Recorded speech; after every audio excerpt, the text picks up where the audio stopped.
Hello, it's the Rubiness. It's nice to meet you, but it's even better to meet me. Yeah.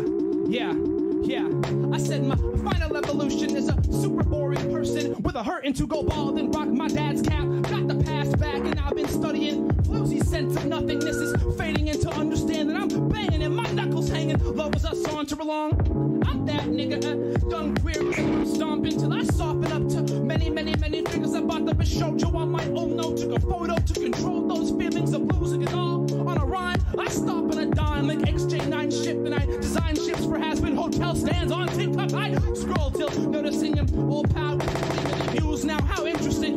Maybe if I keep it pushing, navel comes collecting shit. My shelf is stuffed and my belt is tugged and I've gained a bit. Savor it. The gator slips off the balcony and then offers me a way back to fix it all. And I start finally rapping about that ball. Actually that was all. Actually that was all. Actually that was all. Wow. Funny you say that, hey cat. I caught you code switch, but no, I did not notice. For some it works differently. My liberties feel weird now.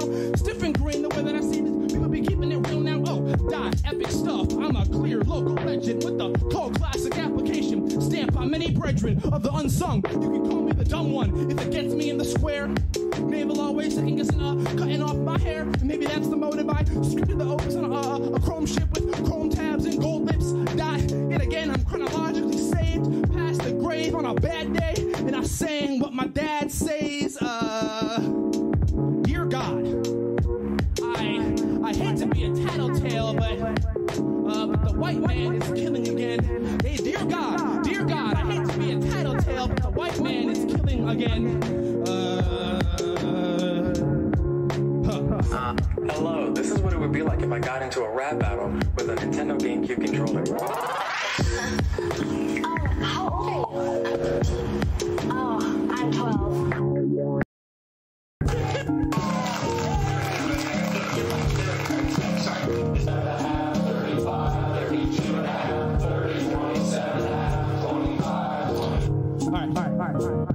I'm black, and I'm weird as hell too. I tell you, the apple didn't fall at all. The carrots grew from dirty Arden, had the gall to go and become me. I'm that roaming subtle gum tree, gumshoe up on a world tour. When people say they want me, I usually say, oh sure. I'm trying hard to transition to .dev, the thumbhead that Ruby fans who straddles DIY Twitter with high figure and skill. Took time with every detail and now I'm ill. I made a couple concept albums as frequent advances. So really can you blame me if I'm flying by the seat of my pants? Nah, I'm confidently weathered and worn. I've been writing this in slides from before I was born. Sword to start effects. Yo, it's obvious the bottle had to go and split the check. Maybe next time I visit I'll have winnings on my neck while I'm tweaking every knob. It's a crazy case. Yo, it's me, yo, it's me, yo, it's me, yo, it's I said when I was all around, traveling with my crew. All I could really think was if I even had the what it takes to get here in my dude. And when I was all around, traveling with my crew. All I could really think was if I had the proof, dog. That is just what I do.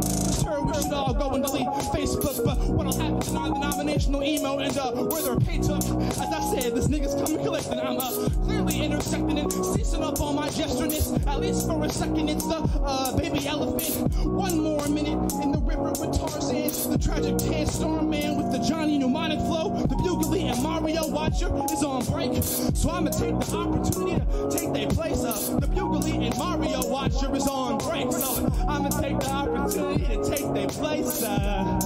It's all around, traveling with my crew.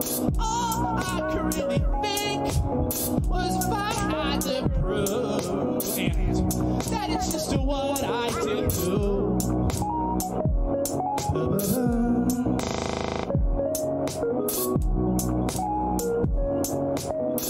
Can you help me? I'm crying out for help. I look so free, but I cannot physically yell. Are you okay? This music, oh my goodness, it chilly Billy Bones, and I tell you, it reminds me back in the 70s. Would you believe it?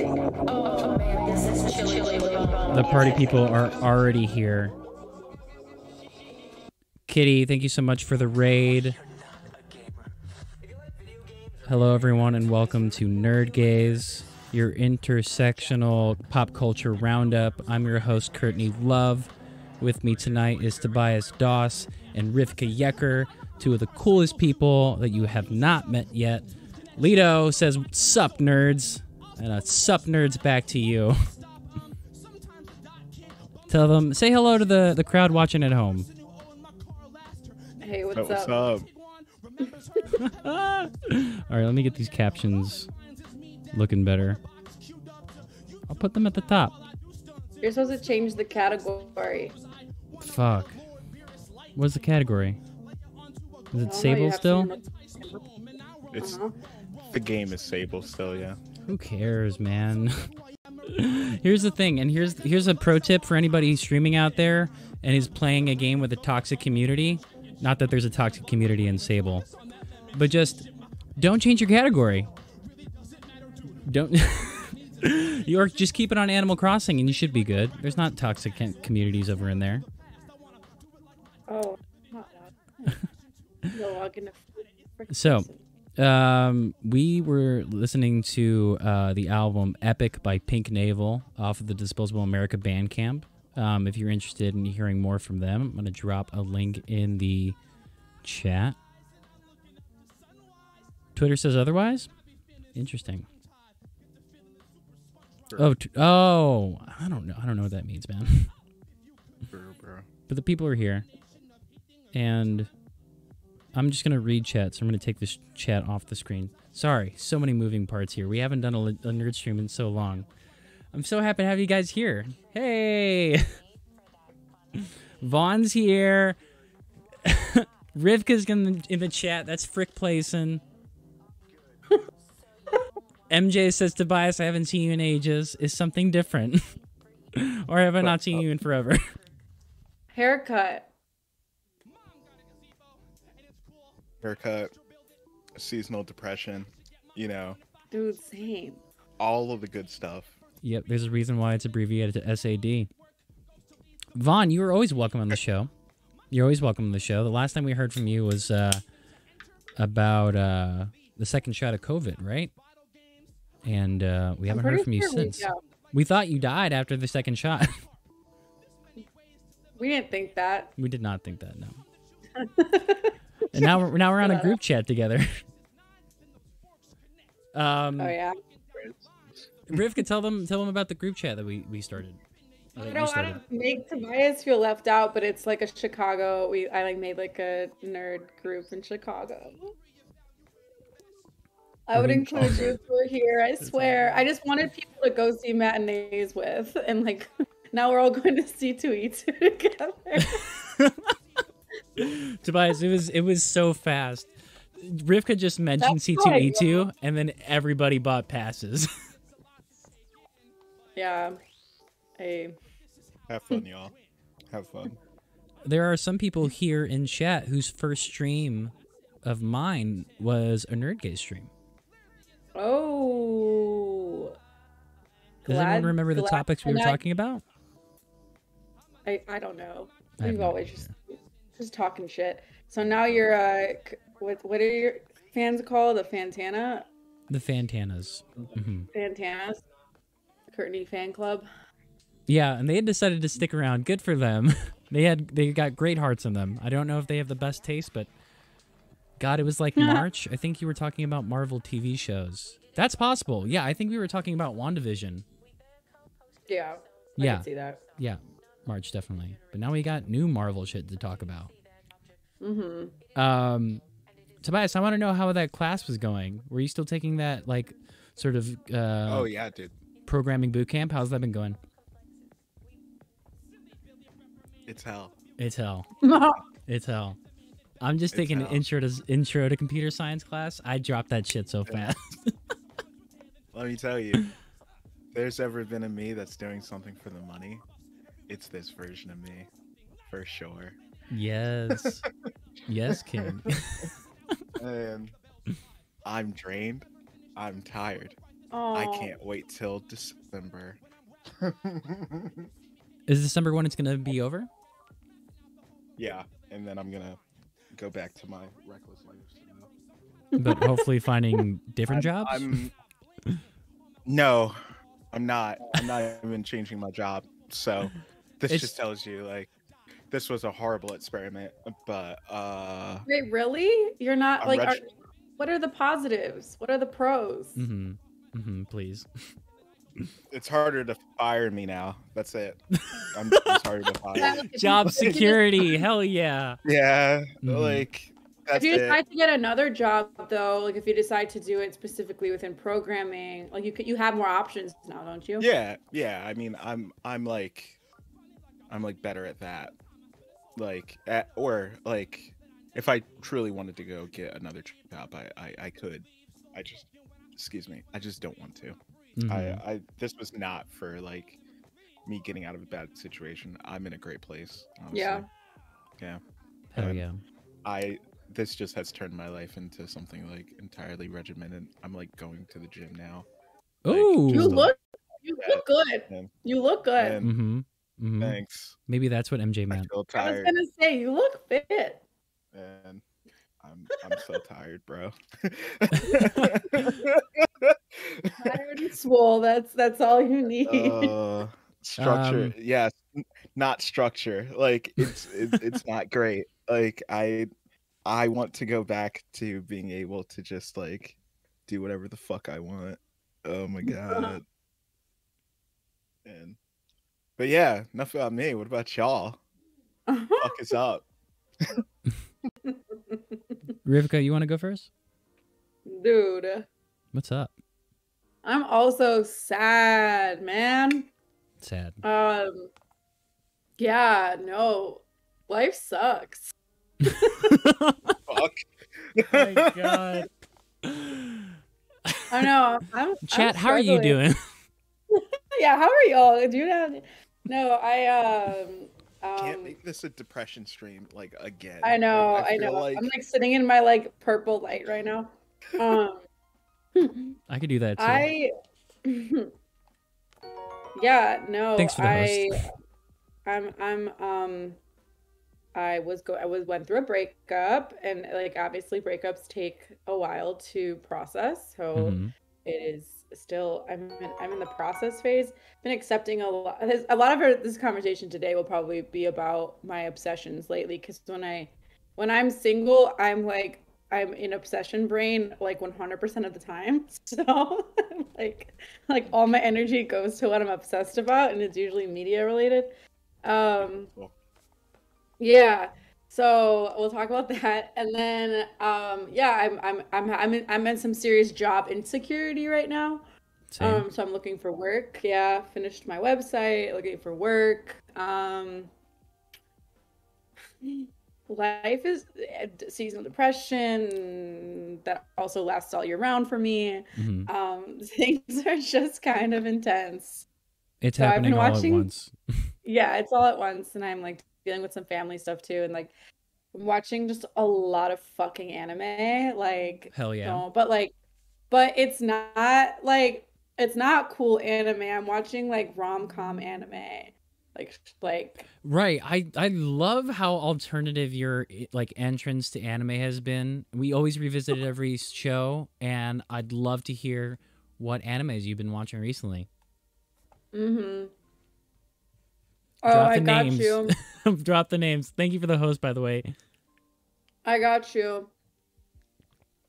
Oh wait, which one's that? Wait, you guys, I have so many recommendations because Oh, I watched that one. Oh my god. It like, and then I watched the MMO Junkie one. It was like or something about the MMO Junkie, and those were specifically, it was like the otaku one is like really like, it's all about them being these like nerds. One's a gamer nerd and one's like an anime manga nerd, and they like fall in love, but like their whole love story is them just hanging out and like playing games together, and it's like really chill. It's really cute. It's really cute. It kind of like ends just sort of like abruptly, and I was like, wait, fuck, I want more, which is all of them. That's why I watched so many. Um, I just watched a gay one, like a boys love one called Given, and it's so good. Really? Oh, they are making all on the same thank God. platform? Because you've been watching like mostly Crunchyroll, right? I've been on Crunchyroll, and I've been watching mostly on Crunchyroll. My friend just gave me their Funimation account, but Nice. I'm so yeah. I'm so glad there's a second season because a lot of these don't have second seasons. But I originally like what got me into the rom-com world was Fruits Basket, which like fucked me up like hardcore, like wrecked, like trauma spiral, intense. I think I talked about it on the show at one point. But then recently I was just like I just need like it's so good. I just needed like stuff to watch just so my brain cannot process anything else. Yeah, I cried so much during that show. But so I've been watching pretty much every romantic like anime you can think of. Like I just go on Google, I look at what I like, and then I look at the related ones, and then I just save them onto Crunchyroll or Funimation. Oh, do you have like a watch list on the? I never use watch lists like on the apps I'm supposed to be using. Oh my God, that's like the only way I do anything. Like, yeah, I just add it all to my queue. I tried watching like a Yuri one, which is like girls love. So they have like boys love and girls love, which is like gay and lesbian anime. And the Yuri, like that is not good. It was like really incestuous and like weird. So I was like, it's like clearly written for boys. But also the boys love one is kind of written for like girls and like non-men who want to see.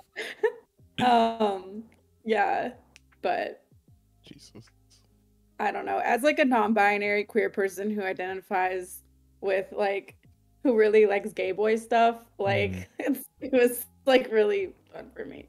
But yeah.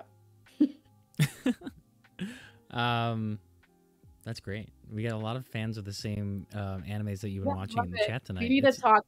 Maybe now I'll engage in Kurt's Discord more. If you mean my fan club? Your fan club. Oh my God. Yeah, I'm Kurt's #1 fan. But yeah, we can talk in the chat there. Hell yeah. I guess that leaves me. Since you all asked kindly. I have been pretty much left to the whims of my chat and my Discord. I've been revisiting episodes of Miami Vice, the 1980s TV show, with my buddy AK. And in return, he's screened some episodes of Attack on Titan. I'm currently on like episode, I think 9 of the first series. Absolutely loved it. Didn't know what I was expecting. I didn't have any expectations going in, and it blew my mind. So that's my entrance into anime. Yeah. We control you, Kurt. It's true. And I'm trying to control you eventually. I'm going to be screening the first episode of Twin Peaks on Sunday, so I'm going to try to nerd them out on David Lynch. You fucking love Twin Peaks. I love Twin Peaks. Such a good time. I didn't think I was ever going to like it, but yeah. That and Doctor Who. That's like so... It was like two shows when I got into college. I met the fandom of each show, and I was like, no, I don't want any part of that. That's how it was. I was just like, when I was in writing workshops with these people, I was like, this isn't cool, man. You guys aren't cool. But the show's really cool. I get it now. I didn't see what's going on. I was Tanjiro. Oh, for Halloween? Now we're talking... Oh, that's right. Are there any fans of Avatar in the chat? There's lots of news of the Avatar live action coming out. Tobias, Rivka, have either of you watched Avatar, Korra? Yeah. I mean, yeah. But I'm not really keeping up with what's going on. Sorry to let everyone know. That's okay. I guess but we talked about how you've been keeping busy, Rivka, but did you like, are you working on any projects? I know you said that your like work is up in the air, but you just had a huge show go on over in New York. Like a vendor mart. Yeah, I mean, I'm always like, we were just talking about this. Kurt was like, Rivka, you're like the most high functioning depressed person I know, and I'm like, yes.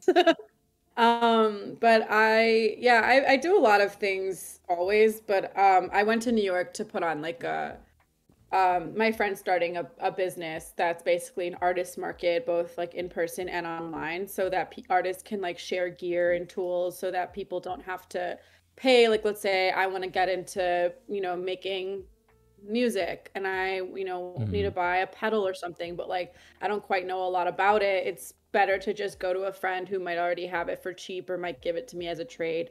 So they're trying to create like it was in New York the last time I was there, but it's going to be online. I'm going to share the information with you right now. Cool. And you all can put exclamation point Rivka and exclamation point Tabius to follow them on socials. Tabius is a fantastic artist. Rivka is a fantastic community organizer. They both do amazing work. Can't promote them enough. Thanks, brother. Hell yeah. Yeah, so that's like, this is the thing that my friend is starting, and I just helped basically put it together in New York. And then I am currently, I mean, I have clients for my agency still. I need more is the thing, or I need a full-time job. So I do like creative agency work, like branding and design stuff. So. And it's really good shit. It's amazing. And all I really want to be doing is just talk about nerd shit. Yeah. Ergo, enter C2E2, where there's a possible hooligan nerd gaze collab. Yeah. So I run a magazine called Hooligan Mag, and I just applied for a press pass for C2E2, and we got it. So I think Kurt's still waiting to hear back. I think we're gonna get it, but we're going. Nice. The C2E2. Hell yeah, content baby. It'll be my first convention. It'd be cool if we can do some IRL stuff. I haven't done a lot of IRL streams. Wow. Right? That's I've never surprising. done a convention because you guys, my hangups. Hangups? Do we? Yeah. Elaborate. Well, yeah, motherfucker. You go to parties and shit all the time. No, like, not around COVID. I mean, like. No. I wasn't talking about it being a COVID hang up. Yes, you do. You hang out with people all the time. Gatherings. Man, you're bullshit. Like... Wait, what are you talking about? My parties before that. I remember there was a time where you said, I don't feel like going out. I'm not going to do anything. And then later that day, you were I mean, like, yo, I showed up at a party, and I mean, had a lot of fun, just kicked it with like a ton of people I didn't fucking know. What's up? Here's the thing. It's the things with conventions. Okay. I'm going to be in here I go, but I'm going to let it out.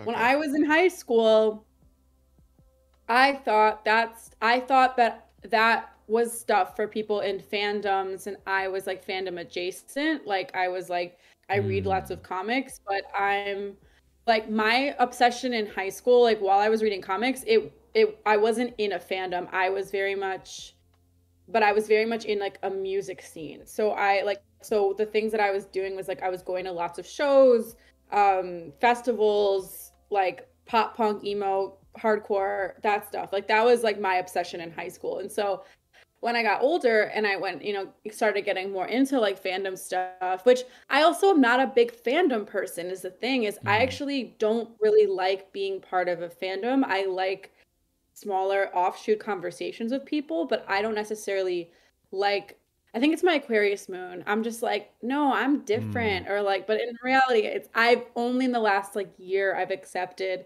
that I am like that it's okay to want it's okay to accept my full nerdom, basically. Like in the last like year and a half, like basically through the pandemic, I'm like, I need to stop pretending like I'm not this. It's so funny. I was like coming out to myself as a nerd.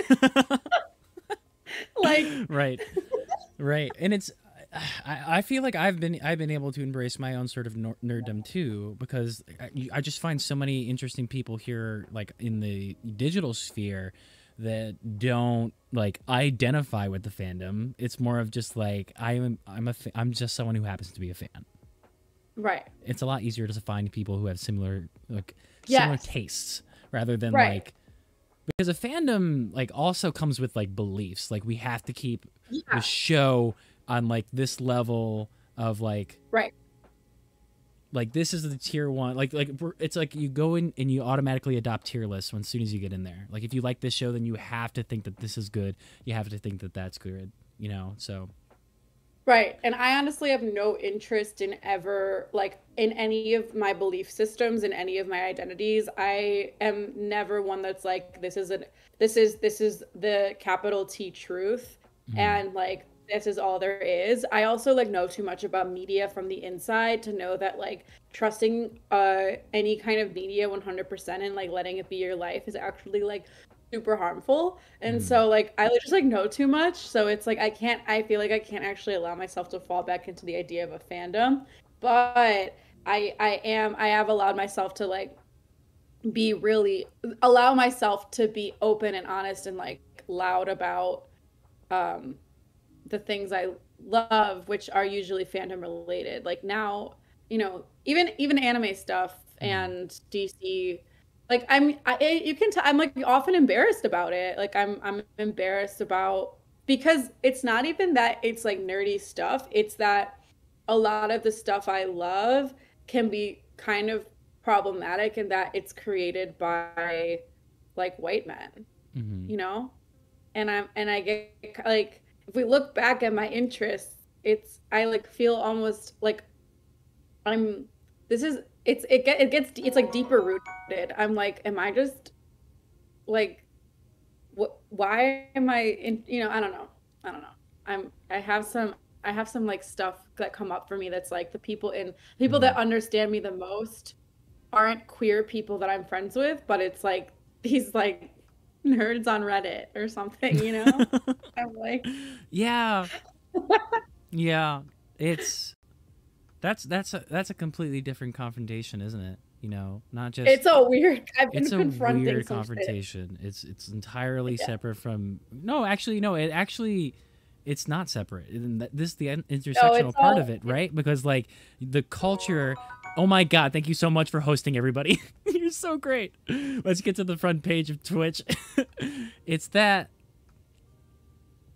the culture, the things that are like you watch in your formative years are going to like make you develop into this particular type of person.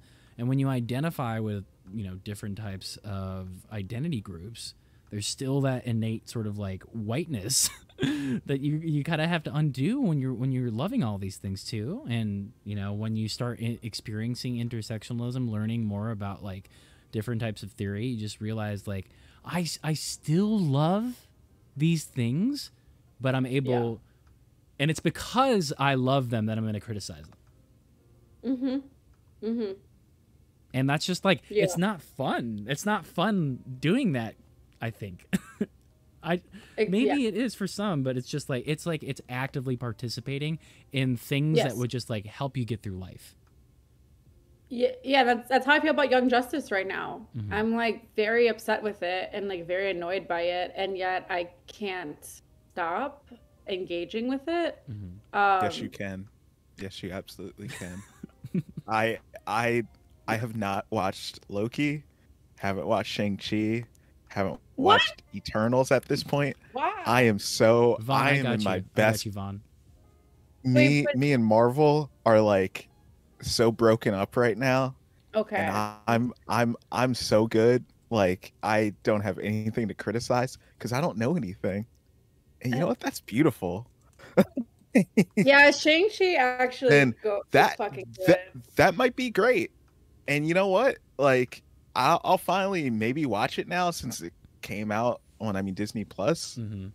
But like, still, like, I'm so over it at this point. Um, I'm only gonna see Spider-Man, I think, week of, because I want to take my sister out to go and see it. That's so but- sweet. But But that movie's past gonna that, fucking be like- tight, bro. Did you see the Dude. new trailer? Yeah, I I'm did, down. yeah. Like, this is too much. Probably will be. It's too It's much. probably gonna strike me cold. Like, every Spider-Man movie, I have had a distinct like feeling of just like not liking it. Yeah. Like, Yeah. or like not every Spider-Man movie, just like these recent ones. I just mean, have caught me the wrong way. Kurt and I had a really good time at Eternals. Yeah, I heard. It was a really good time. We had a really good time. I'd love to elaborate on that, but I kind of want to talk more Spider-Man. You know, the only talk about Spider-Man. I don't think we've ever really explored Tabias's feelings about the newest Spider-Man, and I kind of want to talk about this TikTok that I shared with y'all. You know, the one where it's like, this Spider-Man isn't relatable because he's not a lower class Spider-Man, and that he aspires too much to be Iron Man. I've also been seeing this one TikToker who's been having the comics, like 616 universe, talk to the MCU universe, and they're both like going on back and forth to be like, whoa, this is your story? Oh, this is your story? So I'm interested to hear why you don't like Tom Holland's Spider-Man, if that's the case. Is it the case? Yeah, I mean, it's I mean, just it's for those listed reasons of just like, this is not a you know, this is not a I mean, like, lower class Spider-Man. This is like a Spider-Man that inherits like a lot of shit and is given a lot of shit and feels entitled to a lot of shit at various points. Like, I mean, and it's, you know, it's very much just like what you get when you base a whole universe off of a like billionaire. And you know, how else is it gonna go? But like, I like was maybe over it already by like Infinity War, like, and then maybe, or Infinity War, or like Endgame, whichever one that came before Spider-Man 2. But once Spider-Man 2 came out, that kind of like sealed the deal on like how like these Spider-Man movies are just not for me. And this version of Spider-Man just isn't for me. So, you know, I mean, it's just like, there's a genuine sense of warmth, I think, even from the Amazing Spider-Man movies with Andrew Garfield. And there's like a very big lack of like of emotional security. Like, I mean, these movies like can't really give themselves a chance to like bring down their guard, and you know, also have Spider-Man just seem relatable, and so that's just stopped me from wanting to even engage with it like in a way that I normally would. I have not cried during a Spider-Man movie, like the most recent ones, and that's how I know that like shit ain't hidden. Like, I can put on Spider-Man 1 or Spider-Man 2 right now and like still like be like, damn, I'm fucking going through it. And yeah, like, I mean, honestly, like, the best Spider-Man movie isn't live action, it's Spider-Verse. And they're trying to do the same thing. So it feels whack by comparison, because it is. You know, even though I'm gonna love seeing Tobey Maguire, like, and he's I mean, gonna be in it. Him and Andrew Garfield. How do you know? Like, why There's would you already have been all leaks. the villains in there and not have the Spider-Man? I know. Yeah. Like, that's... I know. Do you find it annoying? Do you find it annoying, or like, because this is sort of like the conversation that I feel like I've been having with just in general with myself and also with Kurt, and then this idea of like Eternals, they're bringing in freaking Harry Styles, and like they're really just trying to bring these kind of like they're just trying to throw in big names into like large productions right now, and then the content itself is actually like pretty lackluster. I don't think that about that with Eternals. I thought it was actually really good, but I am noticing like just high production value, shitty scripts, big stars, uninteresting plots. Like, yeah, I think like Hollywood, if it's still Hollywood, because it's happening all over the country. It's like in Georgia, California, all these different places. Yeah, most of the shit is shot in Canada nowadays. But it's like they're all hitting off these check marks of like, oh, we've got to get these people who are creating a bunch of steam. Like Dune doesn't make any fucking sense with its cast, man. It's like these people are hot. This works, like, and it does, But it's like this. I mean, ultimately, this thing kind of falls flat when a lot of people just like aren't into like saga building anymore. It's like. Yeah. Like, give me properties I'm already familiar with. Like give me a live action Cowboy Bebop, or just keep giving me Spider-Man movies, because like I know what's gonna happen. I know what I'm getting myself into. I'll never get tired of watching Bruce Wayne's parents die in an alley. Just give me my content. I'll be out of here. Right, and more butter on the popcorn. It's exhausting, and like Tobias, I think everything you said is spot on. Like this Spider-Man just isn't. He's not relatable, or does he have interesting values? Like I feel like Spider-Man has always been a hero that did have, like, he was a teenager, but he always had some sense of like family and like, caring about others. It was like bigger than he wasn't just like a selfish little prick. Like, and not to say Tom Holland is selfish little prick, or like that's how he's depicted, but I'm more likely to feel like he is, just because of the way he acts and the way his privilege, than with like previous Spider-Man. There was no glow up. There's no glow up. We didn't see him before the spider bite. You were always hot. Yeah, you're like. He was always hot. When you see the Spider-Man, you like, this is privilege. This guy's privilege. Right. He's just like, and then it's just like, it's another cast of hot people. It's like, when you look, like Tobey Maguire, I'm sorry, but Toby's not like a hot. I wouldn't even say he's a schlub. He's like a skinny, like he's just a guy. Like he's just a guy, and that's fine. And I feel like Spider-Man just being a guy is acceptable. And then what's her face, Kirsten Dunst, you're Mary Jane, MJ. Zendaya is fucking beautiful. Tom Holland's attractive, whatever, like it's like hot people, I don't know. It's okay that I like hot people. I like watching them, but does it feed into the way this story was created? I don't know. Well, let me think about a transition here. Speaking of hot people, someone's got a new album out. Taylor Swift. Oh, Taylor Swift. Do you think Taylor Swift's hot? I suppose. Isn't that like... No. No. Bro. Me. Oh, bro. We're talking about Vaughn now. Look, Vaughn, everybody has their own taste, and you know what? That should be appreciated. She's mid. But like, Taylor Swift is like antithesis of hot. Okay, me. bad transition. Bad transition. As she's Jesus and Miro was saying, she's got a very long back. Like, Vaughn's the hot one. Taylor Swift is not. Oh, yeah, Vaughn's the hot one. Yeah. Okay, cool. Oh, okay, Vaughn's yeah, hot, bro. Taylor Swift. Okay, but then who's not hot in this situation as well? Okay, fuck me, right? Hey, listen, man.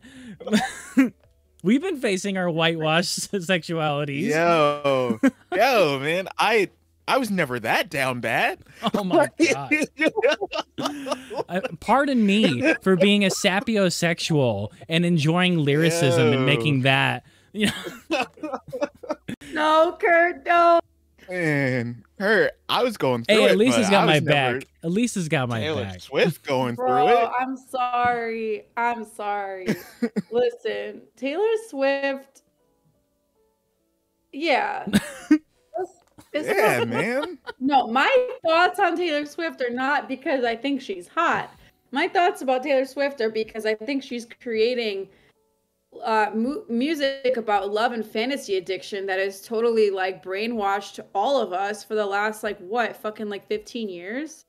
That it just feeds into like rom-coms, it feeds into anime. Like it's not just Taylor Swift. It's like love as a commodity that I've been so fascinated by the last like month or two. I mean, I've been fascinated by since I was a kid. I was actually looking at like old Facebook statuses and I was writing about the same thing.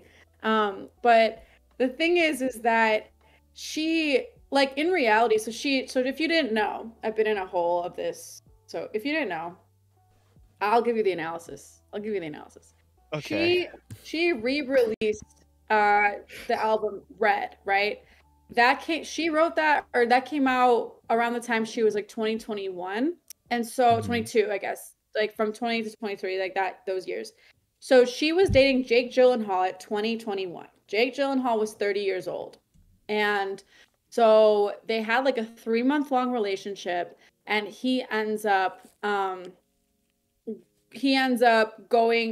like hurting her, making her feel like stupid. He makes her feel uninteresting, unwanted amongst his friend groups, as we've watched through these series of songs that she's put out, and this 15-minute long music video she just released, which is all about Jake, which this guy Dylan O'Brien, who's been in like Teen Wolf or some shit, he looked familiar, so I googled him.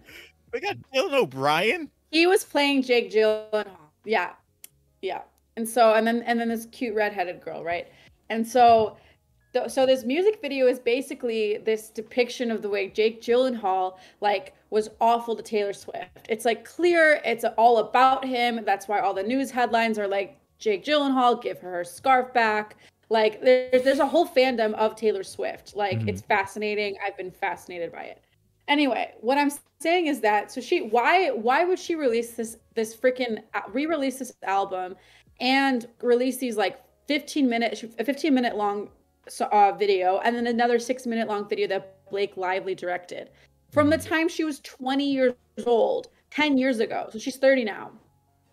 And essentially it's because she projected a fantasy onto Jake Gyllenhaal.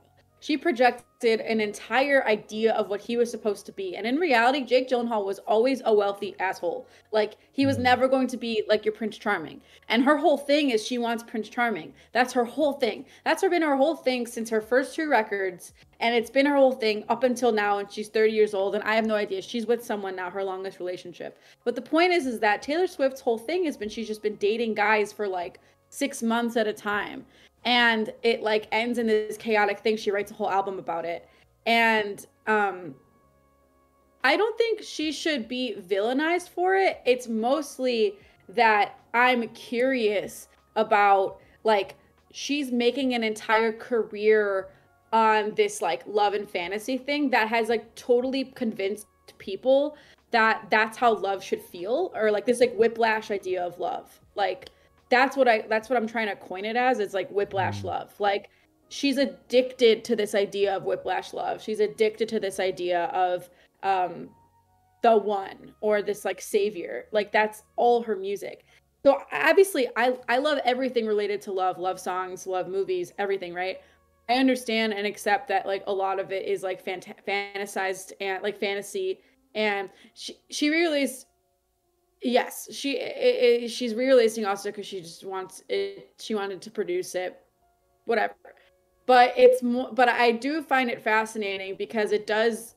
Right, she produced the record.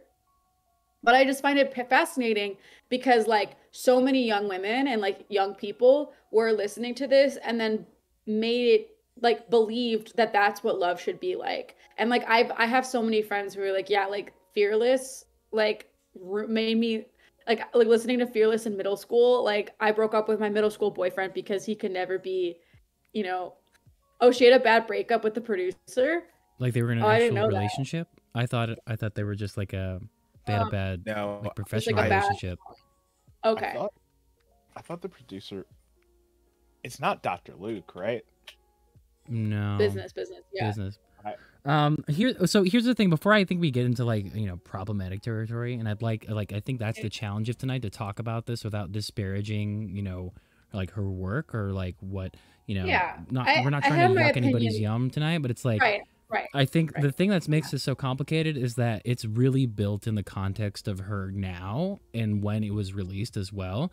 So this is like recontextualizing the album as like, you know what? I think I know what was going on when I was in that relationship. So here's what happened. And like, let's look at this thing differently. Like, let's look at this like yes. vision or like version of love I went through, and like let's make it my own version. Of course, it's rehashing it and reselling it because she wants her own masters. So I think like, of course, what you're talking about front and center is the commodification of love and this idea of love that people are selling.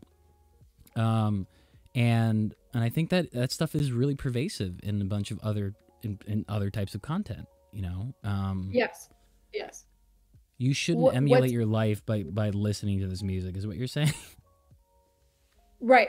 And as someone who like is like vulnerable to say, but like I struggle with these specific things of like love and fantasy addiction. And I like, as I'm listening to it as an adult, I'm like, oh my God, I have put so much pressure on love and relationships, but all my realities of love have never added up, or like healthy love or like actual like partnership has never been like this. And I finished a while ago the book Polysecure, which is really awesome. It's not just for people who are polyamorous, but it's like a really good book about like attachment styles. And it allowed me to understand my attachment styles in relationship to others, family, friends, romantic, whatever, sexual.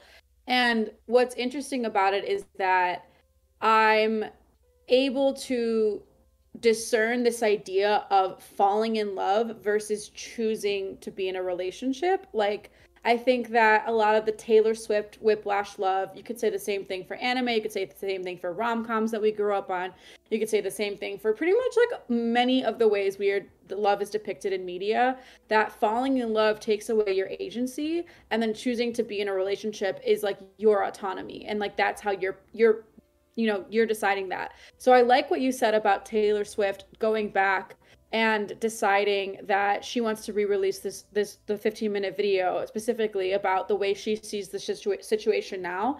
And I absolutely agree. But then she released this other song that Blake Lively directed, it's her debut directing gig or whatever, of basically her being like, I bet you think about me now, and I'm like crashing in on your wedding. And it's like pretty petty. Like, it's like her coming in being like, look how cute I am, and you're going for this girl. And it's kind of goes back to this like older like Taylor Swift thing of like, I'm cute and I'm quirky and I'm different. Like, she wears short shorts, I wear t-shirts type thing. Like, she's a slut and I'm modest. Like, it's like this idea of like, I'm different, I'm unique. And it's like, it's just, it feeds into a very specific type of, right. It's especially like, it's like Misery Business coming out again. Yes. Yeah. And Haley has gone back many times to be like, no, Misery Business is a misogynist song. It is internalized misogyny. And like Taylor Swift just like is still such a white feminist to me that I like, I'm watching her stuff, I'm recognizing it, I'm like, okay, cool. And she's bringing out all the, other, whatever. I won't comment on that. But I mean, the point of the matter is that like, this is the problem with this like, idea that like, this is the way people should love, is that it takes away like actual, like, cause it's like, it's boring to sing songs about healthy love, right? Like no one, she has a song that I recently listened to cause I've been deep in a hole, right? And so she has this song from like the Fearless album that's basically like, I'm with this guy and he's really good to me, but I miss you because you're a bad boy. And I miss you because you fucking wrecked me and made me like cry in the rain and shit. And so like she literally admits like I'm with this really nice guy. He's really great, but I actually don't want to be with him because he doesn't make me feel the kind of like sparks, overflowing chemical reactions that you make me feel. And that literally is like that is like that wanting, that desire of like chemicals is not actually a relationship, but it's like the feeling that you get through this like whiplash love. And that shit is really not healthy. And so I guess, yeah, we're on Taylor Swift discourse. Yeah, welcome Fables and Tea. Welcome AJ Moose. Thank you so much for being a part of our intersectional pop culture roundoff. Yeah, we're currently talking about like the implications of love from Taylor Swift, the sort of I guess it's a fandom of Taylor Swift, but just like how it's a fandom. Right. But it's a fandom. Yeah, I'd be interested to hear if there's any people who have experienced queer relationships in chat that found anything from Taylor Swift that resonates with them, or is it like, are there queer fans of Taylor Swift that like, what are your reasons for liking Taylor? I'd love to hear that.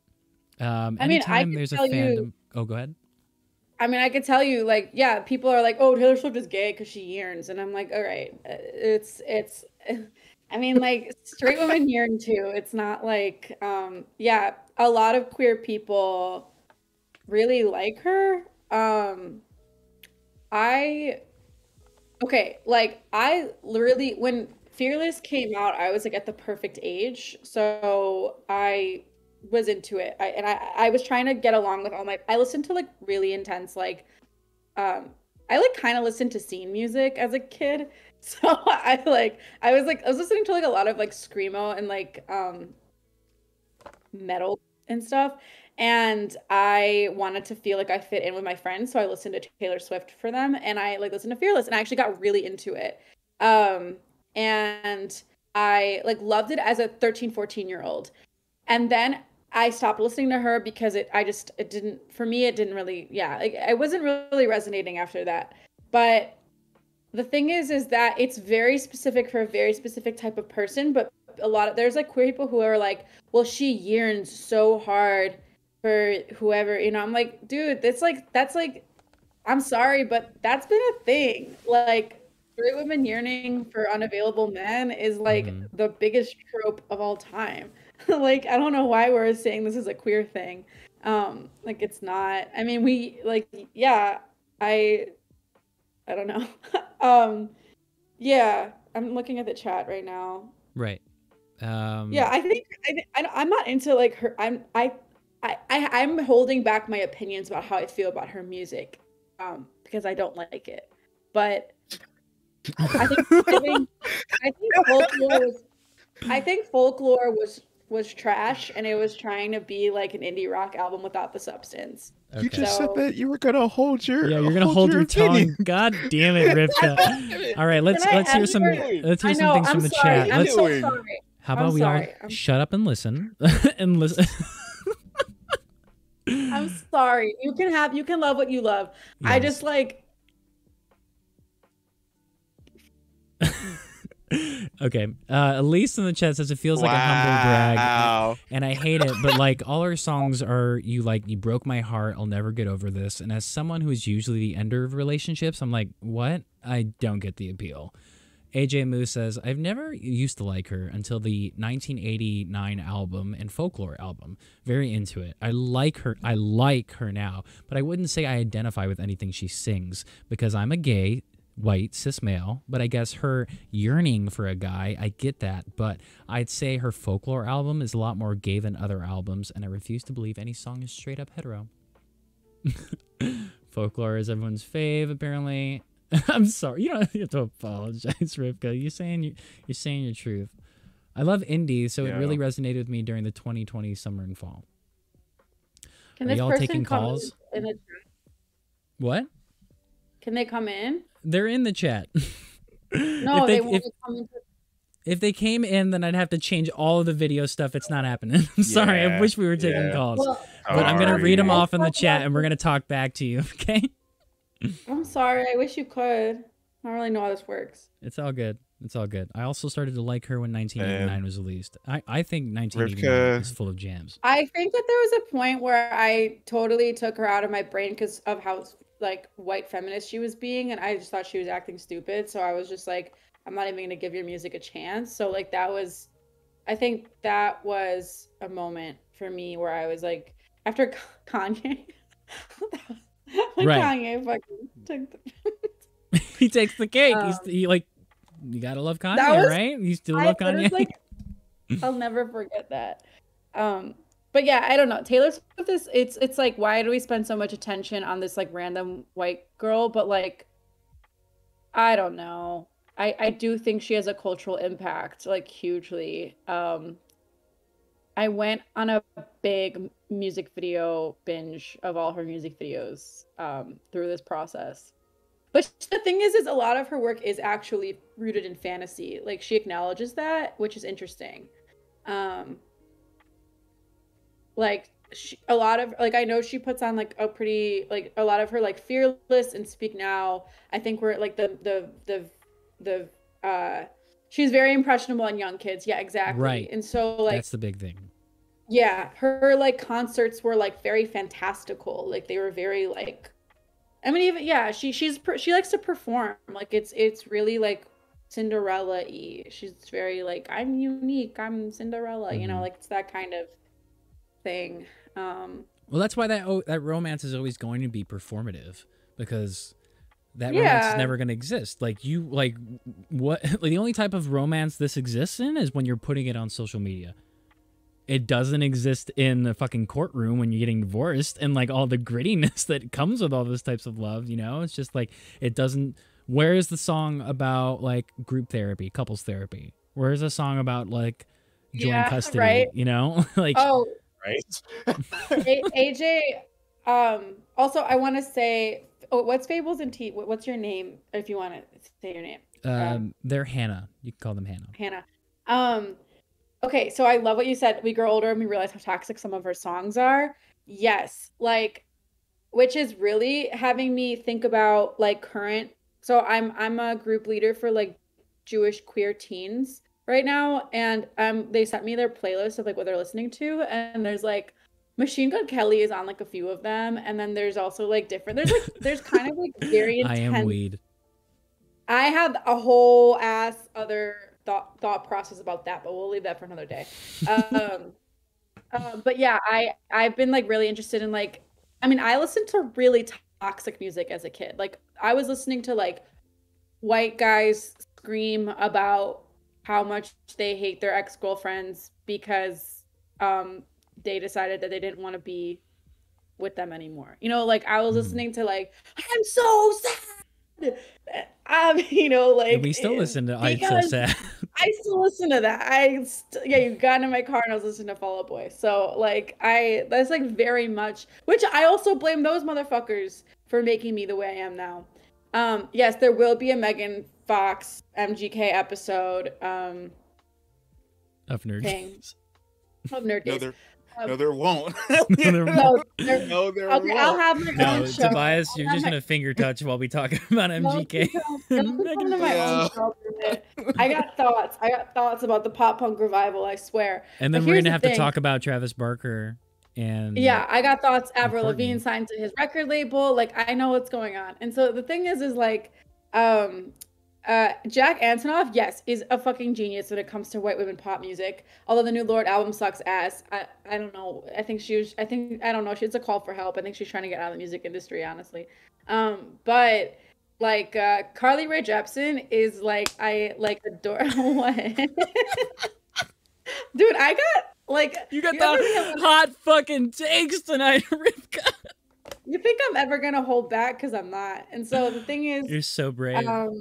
We have different tastes, but that's okay. I respect you, and you can like. It's I'm not disagreeing. No. Yo, why are you just like shitting on so much right now? Yo, yeah. Okay, Let's talk about Eternals, bro. You can shit on my taste. You can shit on my taste. I listen to like, you know. Yeah, that's the thing. Although I make very good playlists. That's the thing. That's Rivka's trump card, and be like, listen, you can complain about anything I like, but the thing is, you like good shit all the time. I do like. Yeah, do except like Young stuff. Justice. That shit blows. Listen, I don't like it. I told you I didn't like it. I have true. to watch it. You But I do. wanted to say Carly Rae Jepsen is like, I think makes the best. They're so cool. They terrify me, and this feeling is back right That's now. how Kurt felt about me when he first met me. I thought Rivka hated me. It's such a funny story. I love telling that. I'm not gonna tell it anymore. I said it every single episode. Yeah, Kurt thought I hated it. I don't. I'm like really nice, actually. I'm sensitive as fuck. I'm the This softest boy motherfucker you've tried ever to psychoanalyze me while we're going out for lunch. met. I'm like, bro, it's cold. Yeah, that's true. I I was trying to like, eat. yeah, when we were at the Korean barbecue, I was just like, "Are you trying to make me cry up in this Korean barbecue right now?" JK, Like, we yo, did like, not talk like, about. like, and are you really happy? Like, bro, I'm just trying to like. There's a sandwich right now. Like, Bro, let me eat my pho. like, bro, like, shit. Like, I'm fucking doing an office job. Let me be. Like shit. I mean, I'm really straightforward, and I like listen. CRJ. no. What is CRJ? Carly Rae Jepsen. Carly Rae Jepsen knows how to Yeah, grab I at people's fucking love pop her. hearts with simple songs that just do well. IDK. Yeah. Actually, I don't think that's a controversial opinion, because Carly Rae Jepsen's No, like album after her first album was just like amazing. Carly Rae was after she put out Call Me Maybe, people made fun of her a lot, but then after a while they were like, wait, hold the fuck on, this like is good. Like, she is good. She puts on an incredible performance. Yeah, her first album is but like everything after that, like she's amazing. I've seen her live 3 times, and like she I mean, she reminds me of speaking of ABBA. I'm about to say ABBA. Speaking of ABBA in my brain, she Mitski, we'll get to that. But Carly Rae like reminds me of like 80s like pop, and I feel like this like very specific type of 80s pop that like I feel like is reminiscent of ABBA. That like I feel like is very wholesome and universal, and that's why I think it's so effective, and so I also think the gays love it, because the gays have good taste. And You anyway, heard it here first, folks. Get yourself a gay friend. Yeah. Mitski, yes. Mitski writes an interesting, complicated, dynamic, lyrically compelling breakup song. Someone redeemed hydrate in chat, so if you got something to drink, I recommend drinking some water. Oh, nice. I have my salts. Cries and Mitski.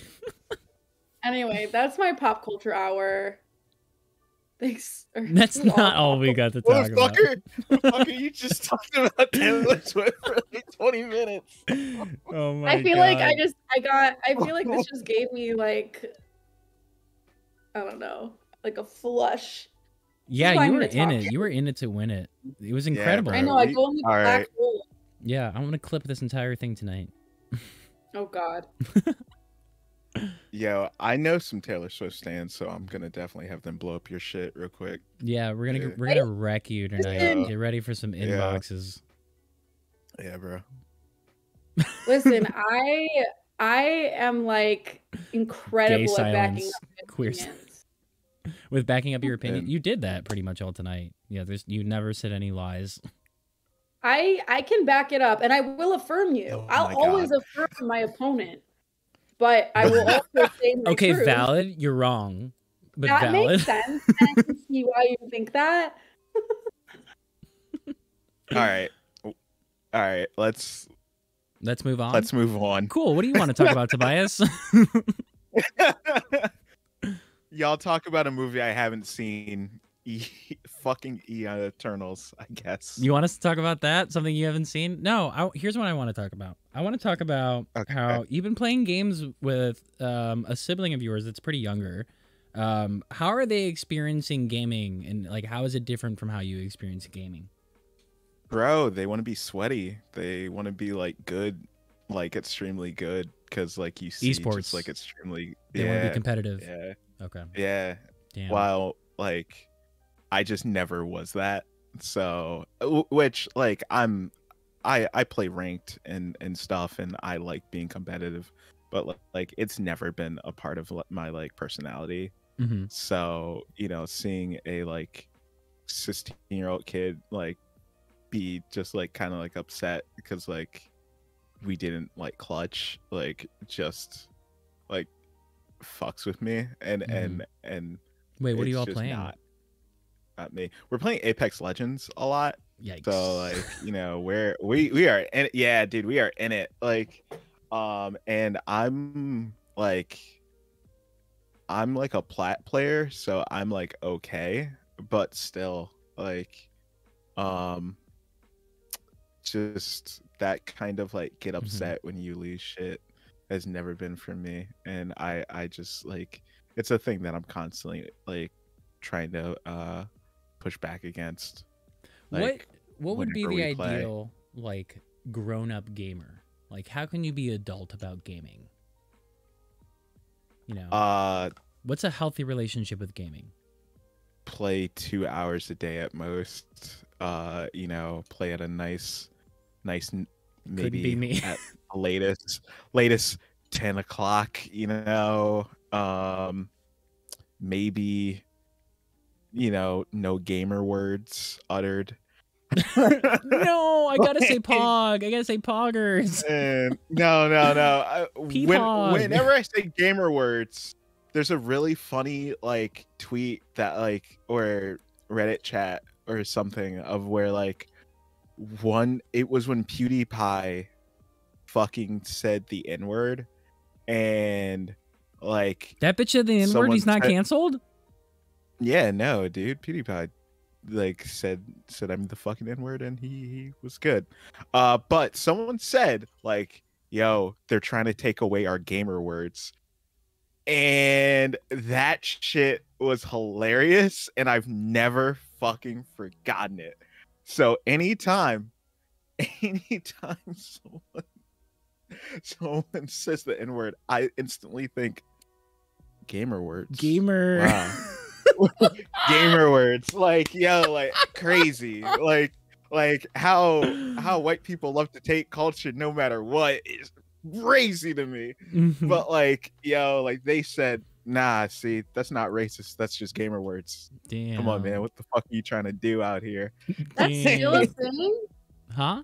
Not much, like not much anymore, but like it happens all the time. You kidding me? You like played Gen Valorant? Z. You get on a Valorant like chat. I played Valorant, dude. I have not dealt with that type of shit in Valorant. Oh, it's because you're good at those games. I'm bad.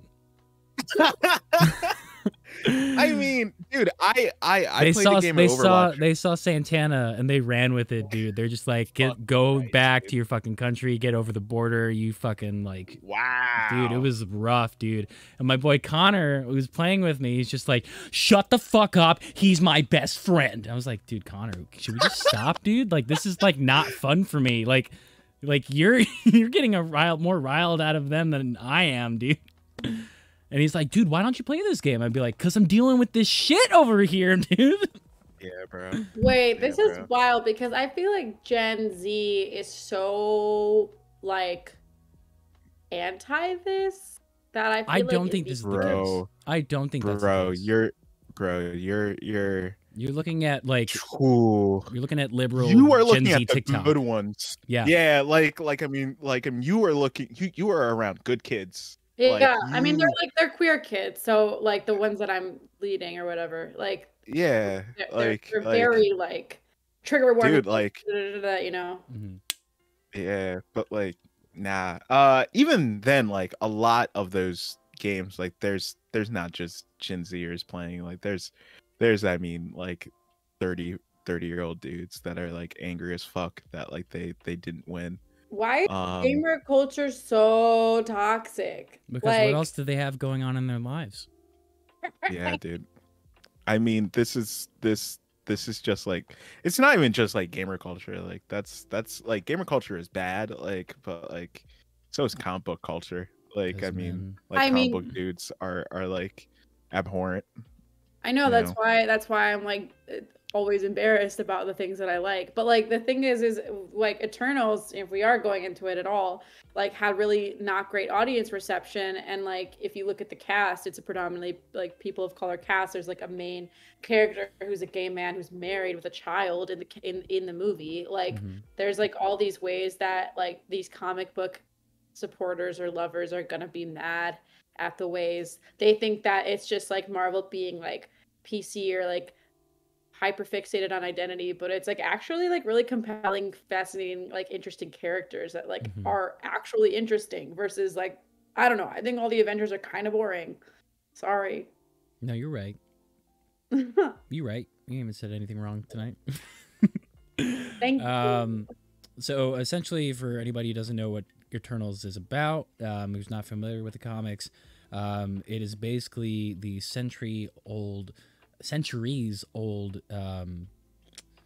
superpowered beings who have essentially helped humanity evolve throughout their lives, and they're all coming to the realization that what they're doing, what they're planned to do, there's like supreme being or reason for being isn't what they agree to do, and so they have to form together in order to stop that thing from actually happening. And it's really interesting to see each individual character go through their own struggle while facing this bigger struggle that is like, it's existentialist, but it's also like, I think the movie's very philosophical. I think it has a lot of like allegories to a lot of different philosophers. But I think it kind of just boils down to like Chloe Zhao and like her view of humanity. Who's the director? Who's the director of the film? Yeah. Anything that I missed from there, Rivka, that you think you should elaborate on? He said that there was nothing that it added to the Marvel franchise, so it's basically dead information. Well, I think that your friend thinks in a very capitalistic view that doesn't actually like appreciate film as an art form then. Rivka. Rivka. I don't think things need to add. I don't think dead information, like if you're only looking at Marvel as a franchise, then you're not actually thinking about like this film as a separate entity. The beauty of it is that it's a separate entity. I don't want it to be part of the Marvel universe as like, it doesn't need to be this additional thing within the Marvel universe. It can exist as it is and tell its own story. It's like has a Chinese American director who's like making waves from like indie films into like this big, you know, film, which is fucking awesome. Like finally we have some kind of interesting content within like within a conglomerate that's like been honestly boring as shit for a lot of its movies and just like churning stuff out because it like added interesting information so that I can then continue making money. Like the point of those movies was actually proves your friend's point. They were just vehicles to provide information, which like to me is boring as fuck. So this movie and Shang-Chi actually, and Shang-Chi definitely plays into the Marvel stuff, like the Marvel Cinematic Universe. But Eternals is kind of like diverging. It's creating its own universe. It exists within the universe, but it's going in a totally different direction and has more of a, not to be like too on the nose, but a Game of Thrones sort of like appeal to it in that it's going a kind of medieval, like historical, like it's like historical fiction with science fiction elements. Definitely a genre blend. I think the thing that I don't like about Shang-Chi and the Eternals is that they have anything to do with the Marvel franchise.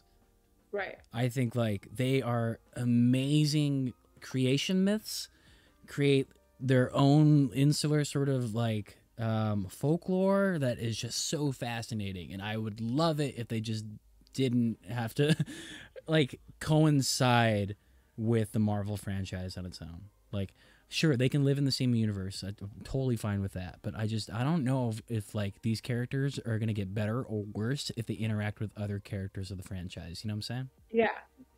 Yeah. I think the thing that makes me sad about media right now is this feeling like we have to tie it all together. Like, I want something new. I am tired.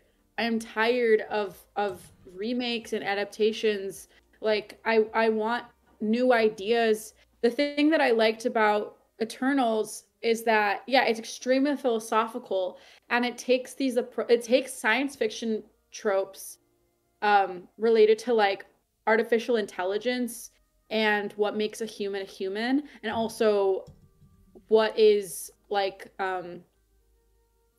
what is also this idea of like monster or like alien as predator as colonizer versus like who is colonized. Like these classic approaches that I would see in like the movie Annihilation and in the movie Alien, the saga, like these really cool science fiction approaches. And it takes superhero tropes of like what makes a superhero or a person good or bad, or does a superhero need to be good or bad, or can they just exist, you know, and accept that maybe missions aren't necessarily for the greater good, but they're really just a mission for somebody else's mission, you know? Right. And like that's like, right, what are they even called? Are they even a superhero? Because none of them really identify as heroes.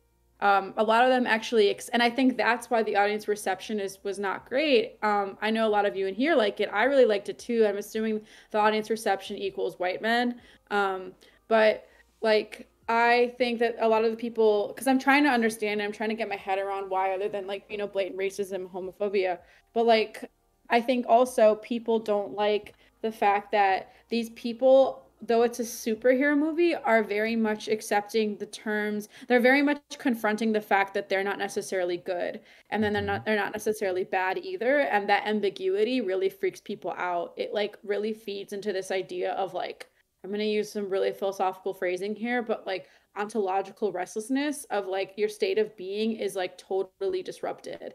Like you are no longer feeding, like they're challenging everything we've known about superheroes that a lot of us have seen within the DC universe, but Marvel, I don't think has done quite like this yet. Right. I just blacked out. I don't know what I said. So. No, you said some great stuff. Let's see if I can build on it. I think something that I would want to say about the film too is that normally with these superhero movies, they tend to shine a mirror on like what it is to be a superhero. And so there's a lot of self-reflection on part of the hero themselves into becoming what the audience wants them to be superhero-wise and what the people in the film want them to be superhero-wise. In this movie, they, like you said, they are not superheroes. They are simply built for a higher purpose, and they're given these powers, and it's built into mythology. We understand that mythology.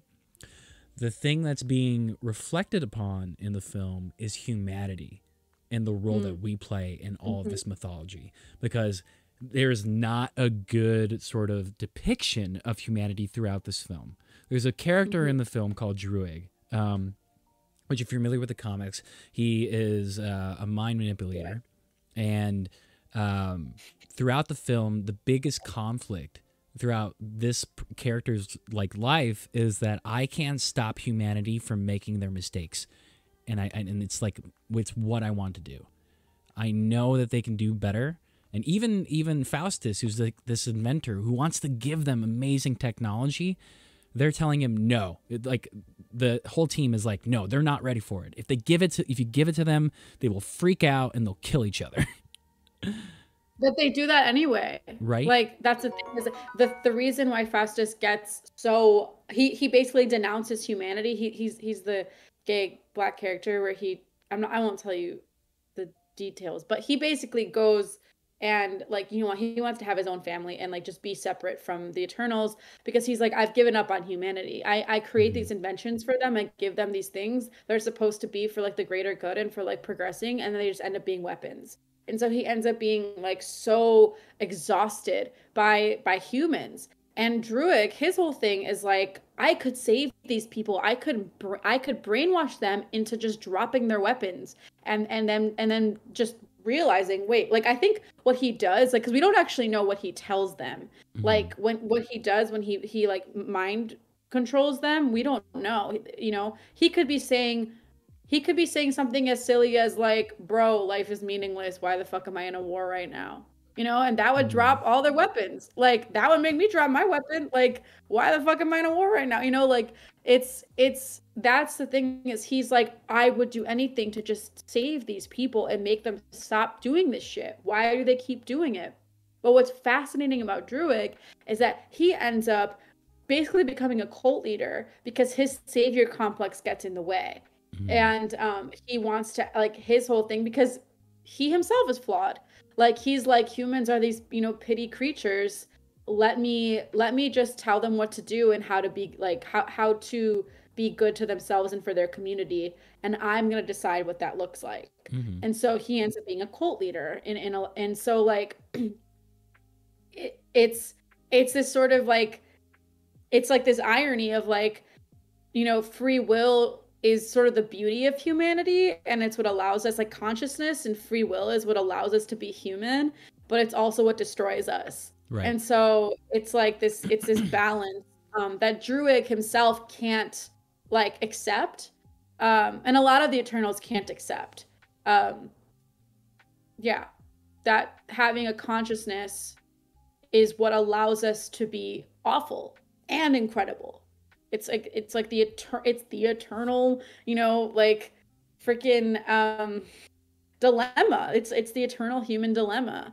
Like, we're all capable of being mass murderers, we're capable of being abusers, we're capable of being all of us are. No one is exempt from that. It's about your life choices and the things that you decide to do, and the way that you're raised and the way that you're like brought up in the world, and, you know, amongst other things that allow you to choose not to be. But it's a choice, you know, every step of the way. Speaking of people who do bad things, Tabius, have you been able to revisit The Last of Us 2? No. No, I'm not. I know you mentioned you wanted to give that another try. Yeah, I will. I will, like one day. I just ended up never touching it. So that's just on me. That's not like saying anything about the game at this point. I know you've been so busy with the boot camp and work and stuff, but what have you been enjoying, like, just for yourself? That can go for like any sort of content. Actually, I don't know. Not much. There has not been much time. Like, I mean, there's been things that I've watched. I mean, I was watching Succession for a bit. Damn. What? And that is like watching Schitt's Creek, but they don't change into better people. Yeah. I mean, yeah, dude, I love shit like that. I like that shit more than most like superhero movies. like Mad Men is like my favorite show. So like that tells you right there of like I've watched Mad Men maybe almost 3 times over. Interesting. And that's an 8-season show. I wish we talked about this before. This is a huge red flag for me. And I have talked about it before about like about like Mad Men being like a very important show to me. But yeah, that's so like Succession is just like a more like dry humored, like just like fucked up version of like rich people being horrible to each other, and I just eat that shit up. It's so good.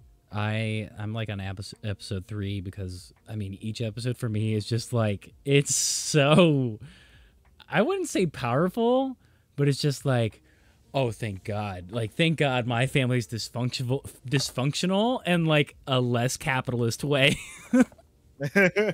You know, like at least we're passive aggressive about it. It's just like full on. There's nothing passive about their aggression towards one another. No, it's not set in Chicago. No one's salty at all. Man, yeah, so that, and then there's something else that I watched, but I can't. You can't discuss. I mean, I've also been watching. Me and Kate have been watching What We Do in the Shadows, and that's It show's great. Yeah, and that's just funny shit, and like just continues to be like funny as fuck, for every fucking reason. So appreciate that show so much. Hell yeah. Other than that, I mean, I don't know, dude. I gotta cancel my Disney Plus after my free year ends. There's like nothing that I'm watching right now on there, which like says like a lot. Really? You're not gonna wait for Obi-Wan? You're not gonna wait for I mean, The Mandalorian season 3 and Boba Fett and everything else bro. they announced? Yo, if there's any FBI watching right now, turn this shit off. But like, that's what torrent's I'm for, gonna watch baby. it anyway. That's what torrent's for. And yeah, like I ain't paying for that. Yeah, that's what What are Papa we Kurt's for. doing? You can use Papa Kurt's Disney Plus sub. Nah. Look, I'm using Papa Kurtz. and I feel better when I steal it. Yeah. True. I've been texting you about torrenting anime, and you're not helping me that much, to be honest. Dude, I don't torrent anime, so like Yeah, we like, support it's content creators when we like what they do. Daddy Kurt. So I don't torrent anime, but I do stream anime illegally. I don't and I gave you the always torrent site. anime, but when I do, stream it. We talked about the new Spider-Man movie a little bit ago, but our essential consensus is that we don't. we're tired. We're like whatever. Yeah. We're really tired. I mean, I'm excited for it because I think out of all three of us, I'm the most impressionable. Yeah, you definitely. Yeah. Say it, vampire. If you aren't illegally streaming your anime, what are you doing? I got into the Spider-Verse and I was talk, set. though. Y'all can use my Funimation. Was that the real talk? No. Like if you aren't illegally streaming your anime, like Right. the fuck are you doing? Yeah, I'll like, see you all in Kiss Cartoon after this. Yo, exactly. Speak up, King. Listen, I am okay. What about the new Batman? You don't want to watch the new Batman. Dude, you don't even want to watch Batman. You don't give a shit about Batman at this point. You're a Nightwing fan. I don't give a shit about a Robert Pattinson version of Batman that they're just churning out because they want to put another freaking movie out about a freaking Batman. And here's the thing, everybody, if you need to understand something about me, is that Batman was like my god for a long time. And I like since I've been 14. So like Batman's like really important to me. But I'm so over it. I'm so over this version of Batman. I don't need another brooding whatever. Tobias is our new Batman. That's it. Call it a day. I'll be worse. I was gonna say they're bringing back Michael Keaton Batman. Shouldn't you be happy? Oh, that sounds fun. I love that. Okay, we'll do a little campy Batman, little gay boy Batman. Yeah, I didn't say nerd gay. I've been in a deep depression, so that's why like I haven't been able to. Also, Kitty, you have like zero lag. Your comments have just been like right then and there. I love it. Batman content is Christian Holy Bale. Musical Batman. I stand by that. The best Batman is animated Batman. That is it. Batman the animated series? Yeah, animated series. And also, like, I like him in some of the animated stuff from, like, 2014 to 2021 that they were doing. Mm-hmm. I will say, yeah, that sounds fun. He's a Twitch streamer by day. He's, like, a billionaire in his house, like, playing his little games. Which makes, I mean, I'm probably gonna do a little Nightwing C2E2 situation. So Rivka cosplay. Me as Nightwing. That'd be sick. Anime. Yeah, there was. Okay, the best. I've been watching, because DC just puts this shit out. I watched Long Halloween and part 1 and part 2, and I watched. There's like a new Constantine movie. I will eat up any animated DC movie, regardless of how bad it is. But I actually did not mind Long Halloween 1 and 2 because I really do like the comics. But I know that Kurt, you didn't love it, so yeah, that's fair. It was. I had no plans on Halloween weekend because I was not feeling great, so I watched the animation like is just too different from the graphic novel. I know. Which was the biggest thing for me. I was like, this is very like Darwin Cook-esque, very like 1940s, 1950s types of comics. And so they modernized it to kind of look like the animated series in the 90s.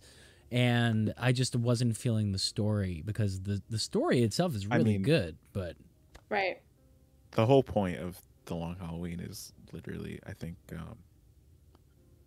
his art. So past that. It's not great. I just listen. There are a few things in my life that it's like drugs. Yeah. You know? But you won't watch Robert Pattinson like Batman? Yeah, bro. Like if DC Animation's drugs, you've been smoking mids. Like Batman Robert Pattinson is gonna be mollied, bro. Yeah, bro. Like it's gonna be MDMA. Is, like there have been no animated DC bangers. Like tell me one banger. Animated DC bangers? And shit. No, you're right. Shit. Yeah. Even Young Justice failed you. Young Justice failed you. Let it go, bro. Let it go.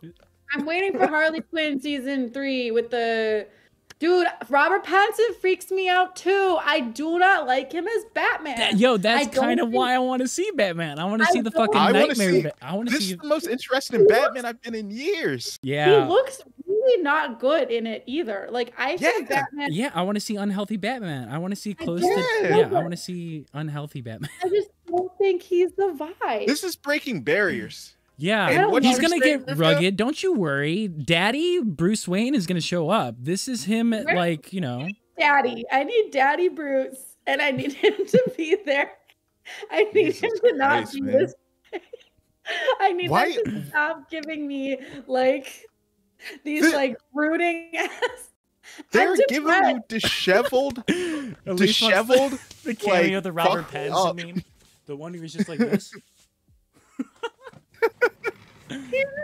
And the fucking, what is it, the Riddler? That's the villain. Like, why? Paul Dano's gonna be sick. Riv, get the fuck out of here. Get the fuck out of the show, man.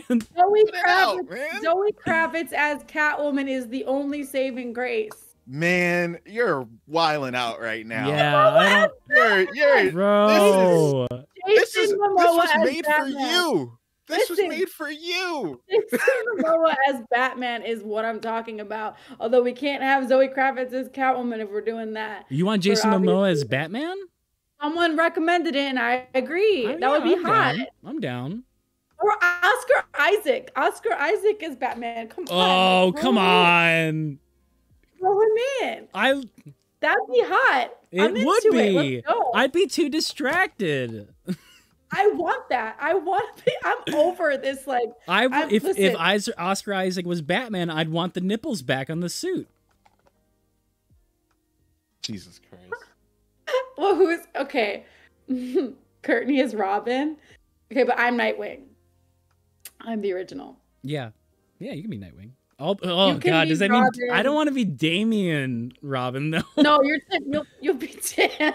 No, don't be Tim. I'm Tim Drake Robin. That's so pathetic. Come on, guys. No. I'm Dick Grayson. Just keep this. Yeah. I'm Jason Todd. I'll be Jason Todd. You're Jason Todd. Yeah. Red Robin. Although you would be a good Robin. Thank you. You would be a good Robin.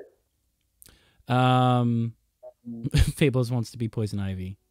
Get in line. Poison Ivy's the best character in the DC universe. Like, Yeah. Like, elaborate. I mean, yeah, I mean, like, she's like actually like doing something good for the planet and people, Right. and like even more so than Batman. Or she just like is like she's like, people are like, oh, she's an anti-hero, oh, she's a villain, but like no, she really is just like trying to Right. save the earth. Like if your Tinder bio said eco-terrorist, I'd be like, swipe right. Thank you. Right. Super like. Like, yeah, no, so she like really is. I mean, her and Harley Quinn, and then Harley Quinn animated, they're married in the show. So we're like, we spoiler love alert. that.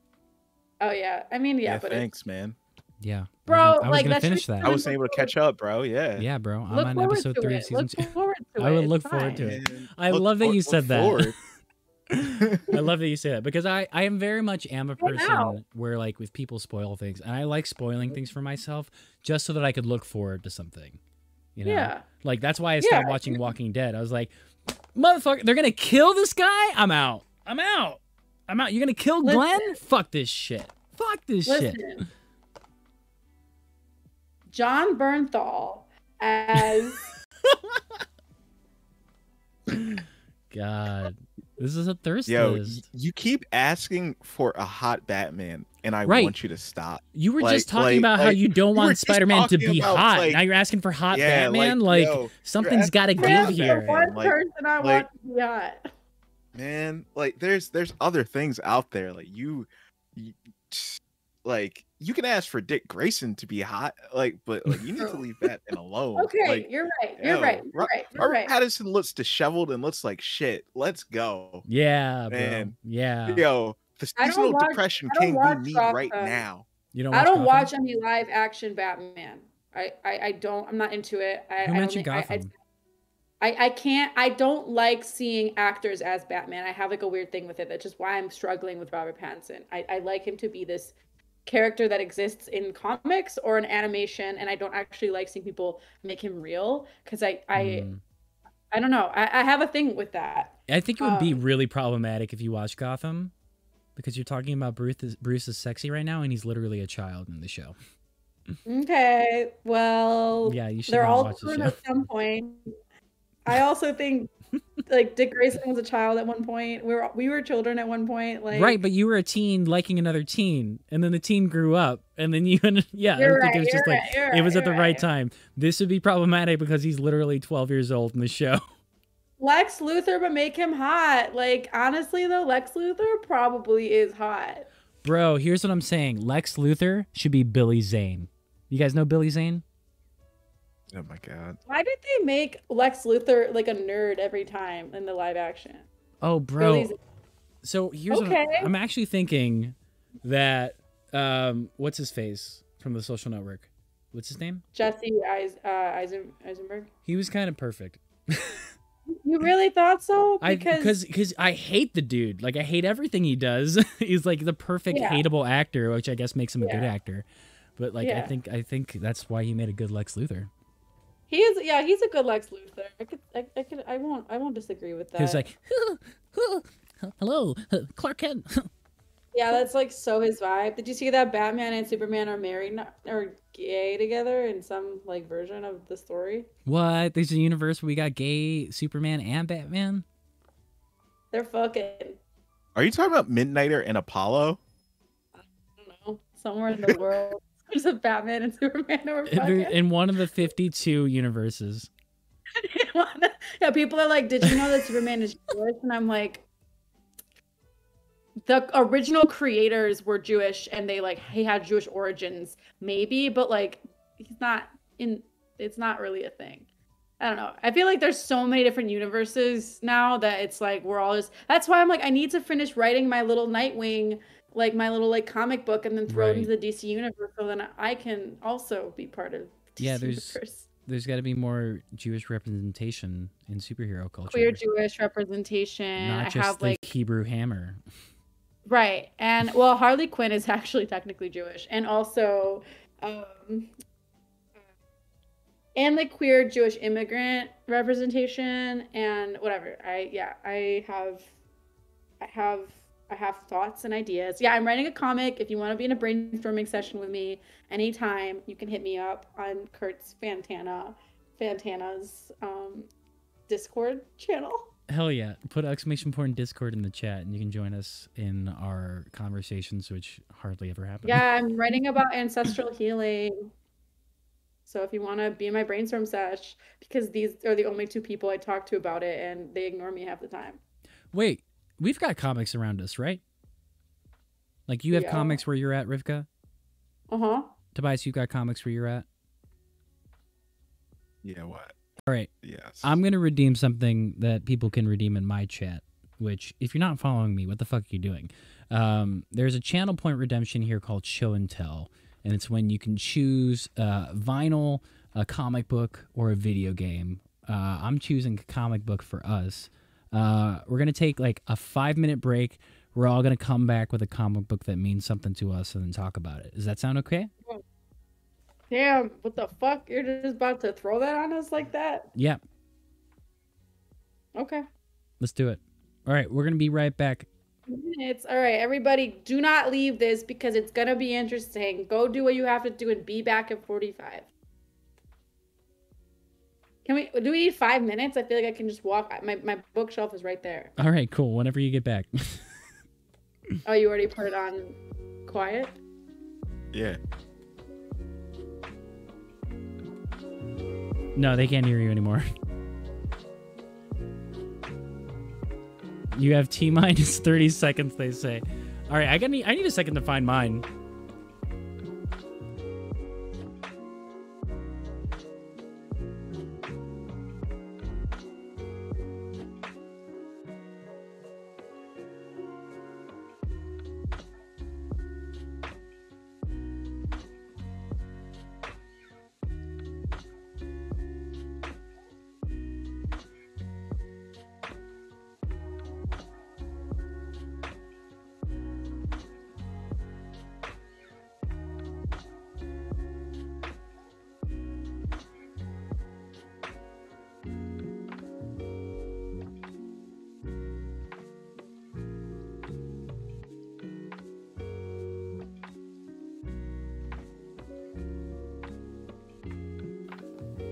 Oh, it resets every time you put it on a different scene of Fables. That's why it said hello again. But what's wrong with someone saying hello again? You know, welcome back to the Be Right Back screen. How are we doing, guys? I mean... Do you still need more time? No, I feel like I'm good. Tobias? Is Tobias there? Oh, he needs a second. I have to choose League of Extraordinary Gentlemen or Batwoman. Figure it out. And I'll ask the chat to do the same. Let us know if there's a comic out there that really made a difference in your life, or you know, one that's important to you. Let us know in the chat.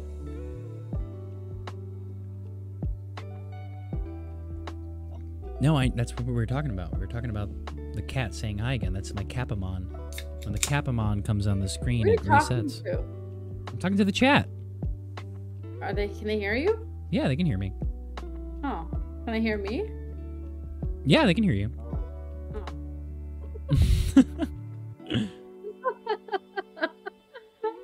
Oh my god. Does it have to be like Action Comics? Absolutely not. No, it can be independent comics. My comic is not DC nor Marvel, actually. It'd be like Daniel Close. Oh my god, I got one too. Which one do you have? Ah, fuck, what happened? Oh, they're back. I was like, oh my god. Yeah, do manga. Does manga count? Because I don't have comics. Yeah, they count. They definitely count. I'm like... Shit. You've heard of DC, but have you heard of DN? Are you talking about DN? Dark Horse? Dark Knight? You already know what it is. I suppose so. I got some good manga I can bring up.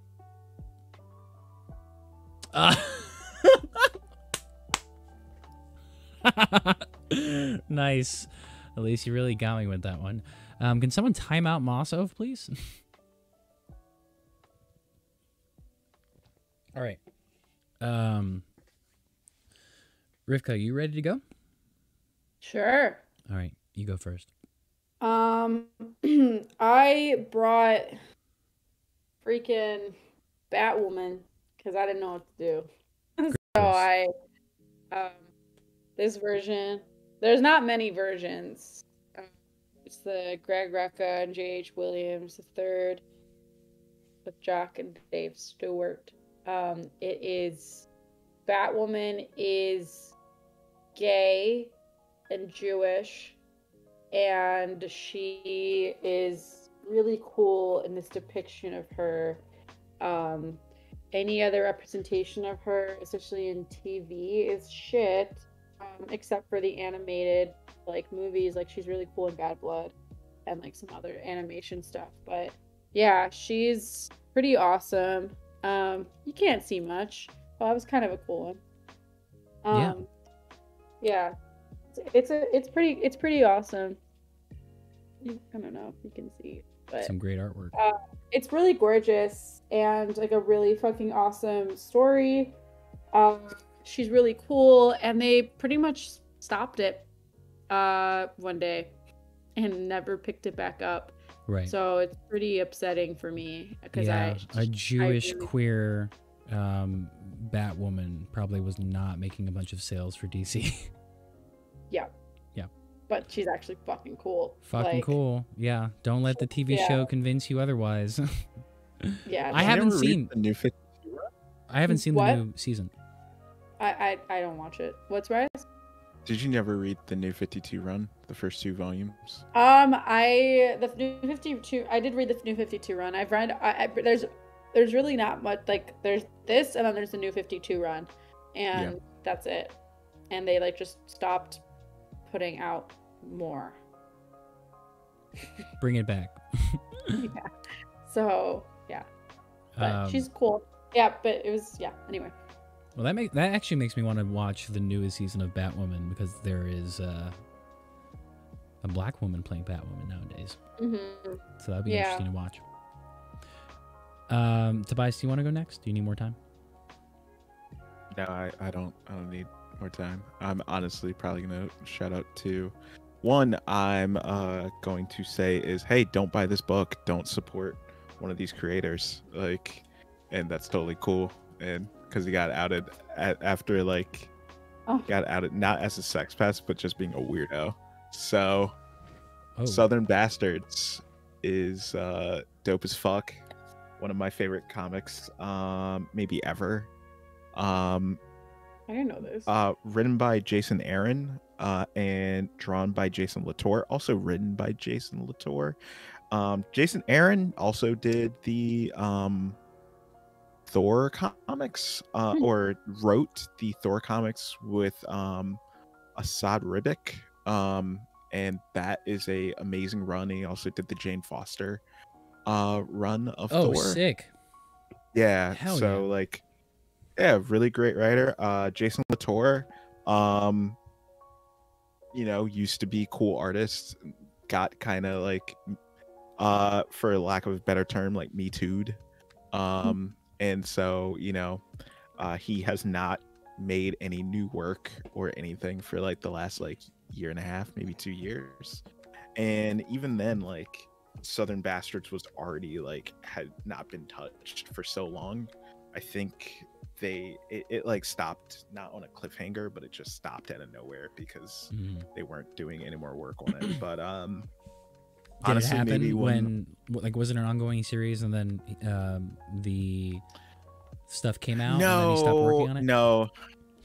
I mean, they had already just taken forever on it, even before that. So it just, I don't know what happened there or what they couldn't get together, but but honestly, it is about a small town, and it's about a football town, and what goes on there and the criminal dealings Wow. that I mean show up around that. That sounds dope. Yeah, it's specifically with a coach that is a fucking horrible guy, and him trying to keep his like power in that town.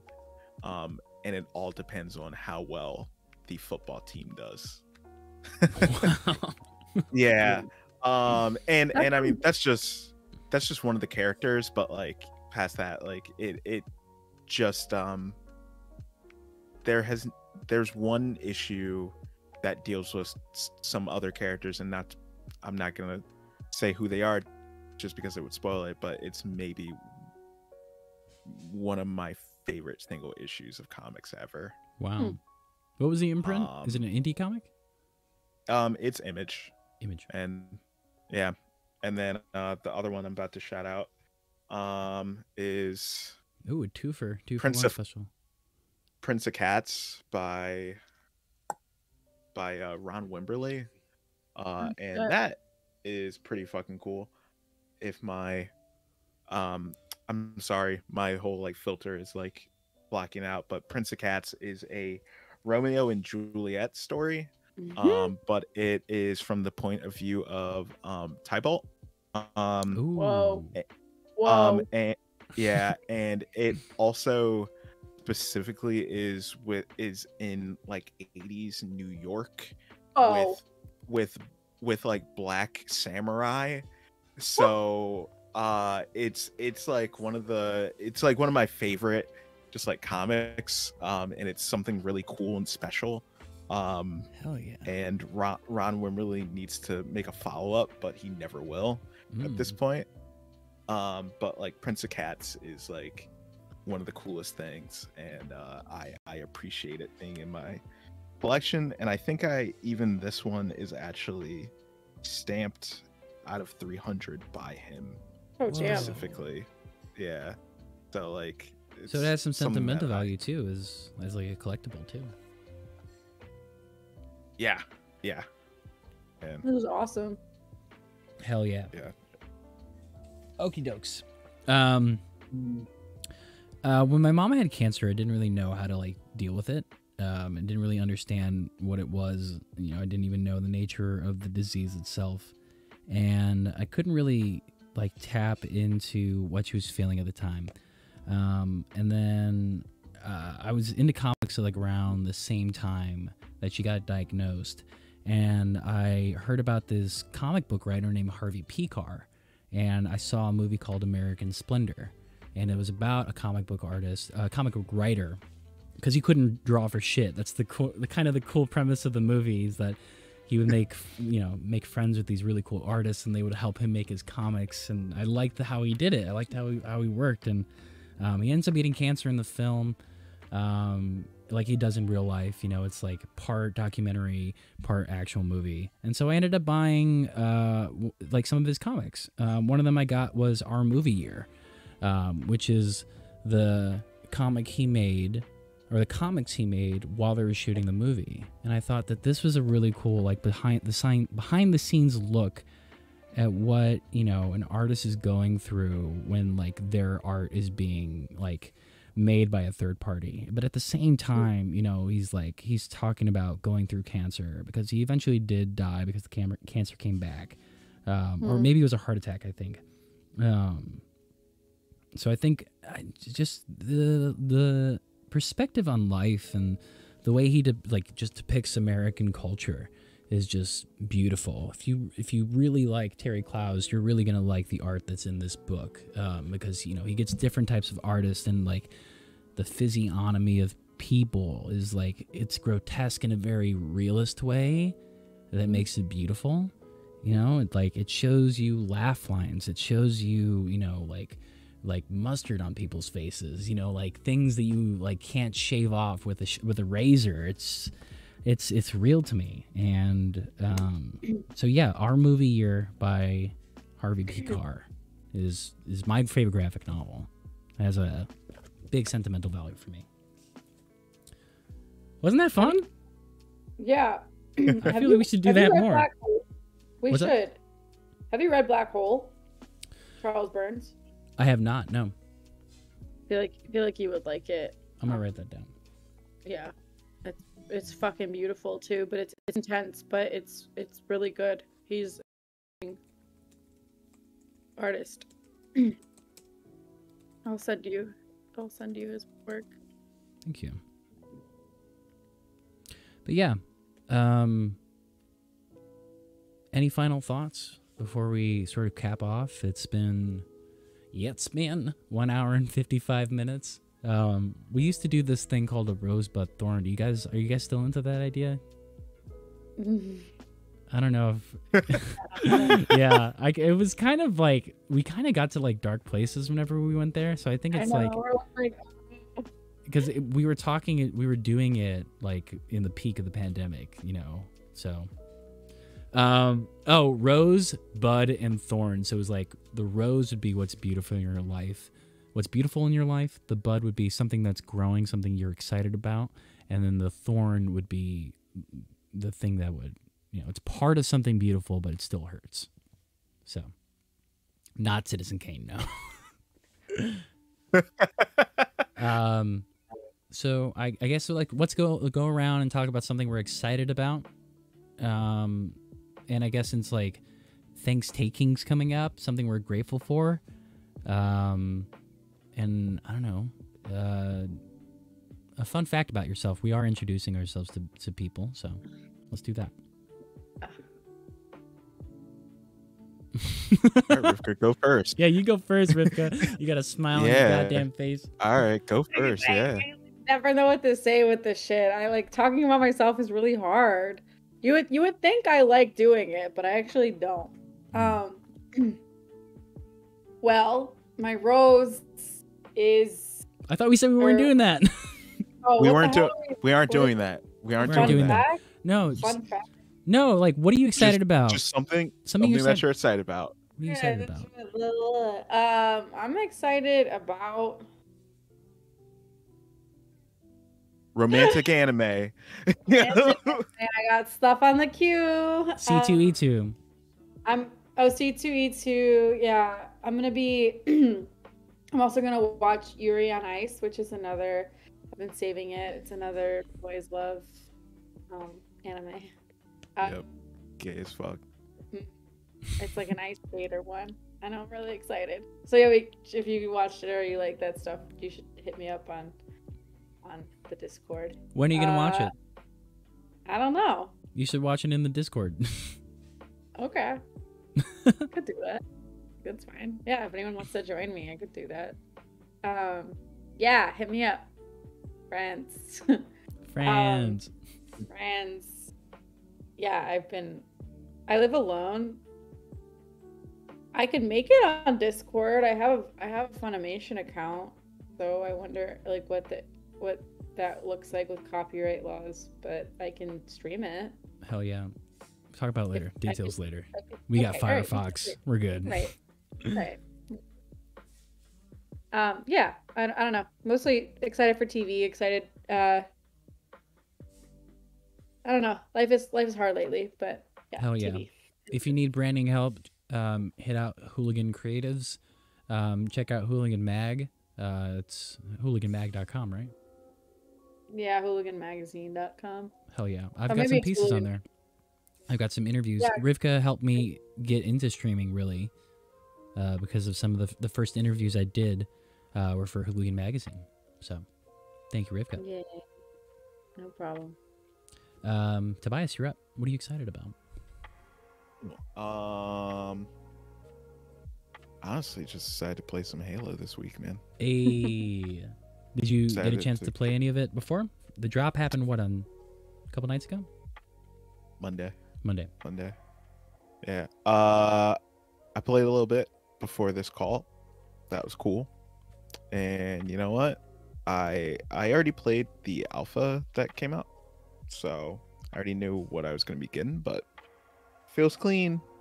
I'm happy. Hey, that's a good thing. That's great. Yeah. We were worried for a long time that thing was going to suck. What, is he getting the Master Chief Series X? Oh, shit, dude. That's the second time I've seen one. Damn, bro. Cal, thanks for joining us. Yeah, bro. So we are eating good over here. Yeah, but got that Master Chief at spots. I'm ready. Even though I'm still gonna play most of my games on my fucking PC that I paid too much money for. So. You gotta. And then fun fact about me. I'm a really big Star Wars fan, and you'll never hear me talk about it. So, what's up? And yeah, your move is always to like lower the sleeve while you're just talking shit about Disney. actually, like the funniest thing, I went out with the tank top one time, like during like it was a couple months ago or like 2 months ago. I was at BJ's, dude, and I was just walking around getting whatever the fuck I needed. This one dude kept looking at me the whole time, and I was wondering what the fuck was up. Like I could feel him. I mean, like looking at me, and I forgot like what the fuck I was wearing, so I forgot that my shoulder was showing. And then like I walk past this guy, and he's like, "Hey," and then he lifts up his shoulder, and he also has like a Boba Fett tattoo, and I'm just like, oh shit, man, okay, that's cool as fuck. Only time I've been excited to see another Star Wars fan. Otherwise, like, please to God, leave me alone. Everyone in the chat right now is writing fan fiction, and they're like, and they kissed. It was about to go down in this BJ's, everybody. Yeah, like, cool dude was out with his wife. I hope they're happy. I mean, she's probably not, but like, you know, like. She's probably more of a Star Wars fan than he is. I hope that's what keeps the love alive. Grogu got all the, you know, the cute fans into the fandom. I'm getting drunk, guys. Thank God. Yo. I just joked, and they were soulmates. Yeah. Grogu got all the kids. Yeah. All right, Kurt. It's your time. Damn. I am excited about the Santana streamer showcase happening on Saturday. I got 10 streamers giving you hour-long pieces of content back to back. We go live at 11:30 a.m. with some opening remarks, and then you got 10 fucking hours of streaming on Twitch. Just ride the raid train, and that's all you got to do to support. Really, a lot of people are going to be showing their faces. Well, they're relatively new. They're not going to be showing. They're like debuting on Twitch, but some of them are on their path towards affiliate, so they would definitely appreciate the follows and the views.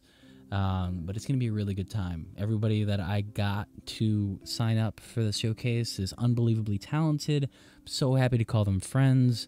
So yeah, it's a busy week. I'm excited for it to be over. And for a little bit of a break next week. I guess I got to get prepared for Black Friday too. I don't know what I'm going to buy. I'm going to buy at least one thing for Black Friday. I've already bought enough. I'm calling it quits right here. Pretty much. That's a good call. I mean, yeah, I bought like an audio interface for this mic when I don't need it. So that's you can sell it back to me. Like, Yeah, hey, Daddy, bro. if you want more of an Yo, hey, look, I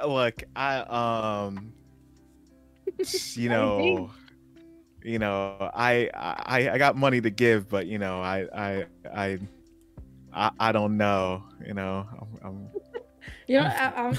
you know, we're unemployed, and you're like only friends. They should make a website called Only Friends, where you only have 2 friends and you pay for them to be your friends. That's 12 to 8:30, gonna go by in the blink of an eye. Truly. Listen, we're desperate here. Throw me gift subs, Tabius. Yeah. Actually, JK, do not do that. If you want to support me, throw me some money on my Ko-fi. Stop giving money to Bezos. I mean, I already have subscribed to Courtney Love before with my And you regretted it. Amazon, whatever the fuck I get, because I support their bad practices. Yeah, I'm the Fuck. most toxic streamer out there. Yeah. I keep on inviting queers onto my shows. It's my leftist agenda. Ay.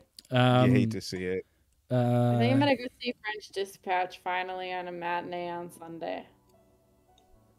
Beautiful. Am I coming We with? love that for you. You want an invite, Kurt? I kind of want an invite, unless it's supposed to be like a date. Then No, it's not. because I can be a third wheel. It's like my high school. It's like my high school best friend, Brett, and he's bringing his girlfriend, so you can come. You can be my boyfriend. Oh, sweet. I love that idea. We can double date. Yeah, we're gonna go Dutch though. I'm not gonna pay for your meals. That's fine. Damn! Holy shit! I'm not into that type of monogamy, that capitalist monogamy of paying for your partner's meals. Sorry. Damn, homie. Yeah. Things are rough in these streets nowadays, huh? In these mean God streets. Damn. In these Chivalry mean is streets. dead. Chivalry really is dead. though. I'll pull your chair out. I'll stand up before you You'll sit pull down. it out so I can fall on my ass. Yep. No, if I'm in a relation, I feel like I tend to be the one that would purchase the things anyway. Yeah, Rivka's daddy. Rivka's more daddy than I'll ever be. Fun fact about me, I literally have no shame. Neither do I, clearly. We have no shame. And that's what makes this a very entertaining time. Listen, we've got 21 people watching the show right now. We got to rate somebody. This is a really successful episode of Nerd Gaze. We got to do this more often. When are we going to do it again?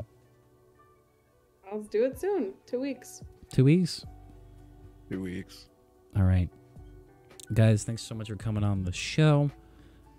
I'm putting on the buy screen, and I'm going to figure out someone to raid. But if you guys need a piece, you're more than welcome to peace out. Oh, we're going to raid my bestie Earth Dweller Derek, who's playing the Pokemon trading card game. Let's manifest over there. It's going to be so good. Earth Dweller Derek, I'm so happy that they're alive. Earth Dweller Derek. Earth Dweller Derek. It's a whole ass name. It's so good. Here we go. It was great talking to y'all. Yeah, we're going to be seeing you. Put exclamation point Tabius, exclamation point Rivka in the chat. We'll see you next time. Thanks for being Bye. here. Bye.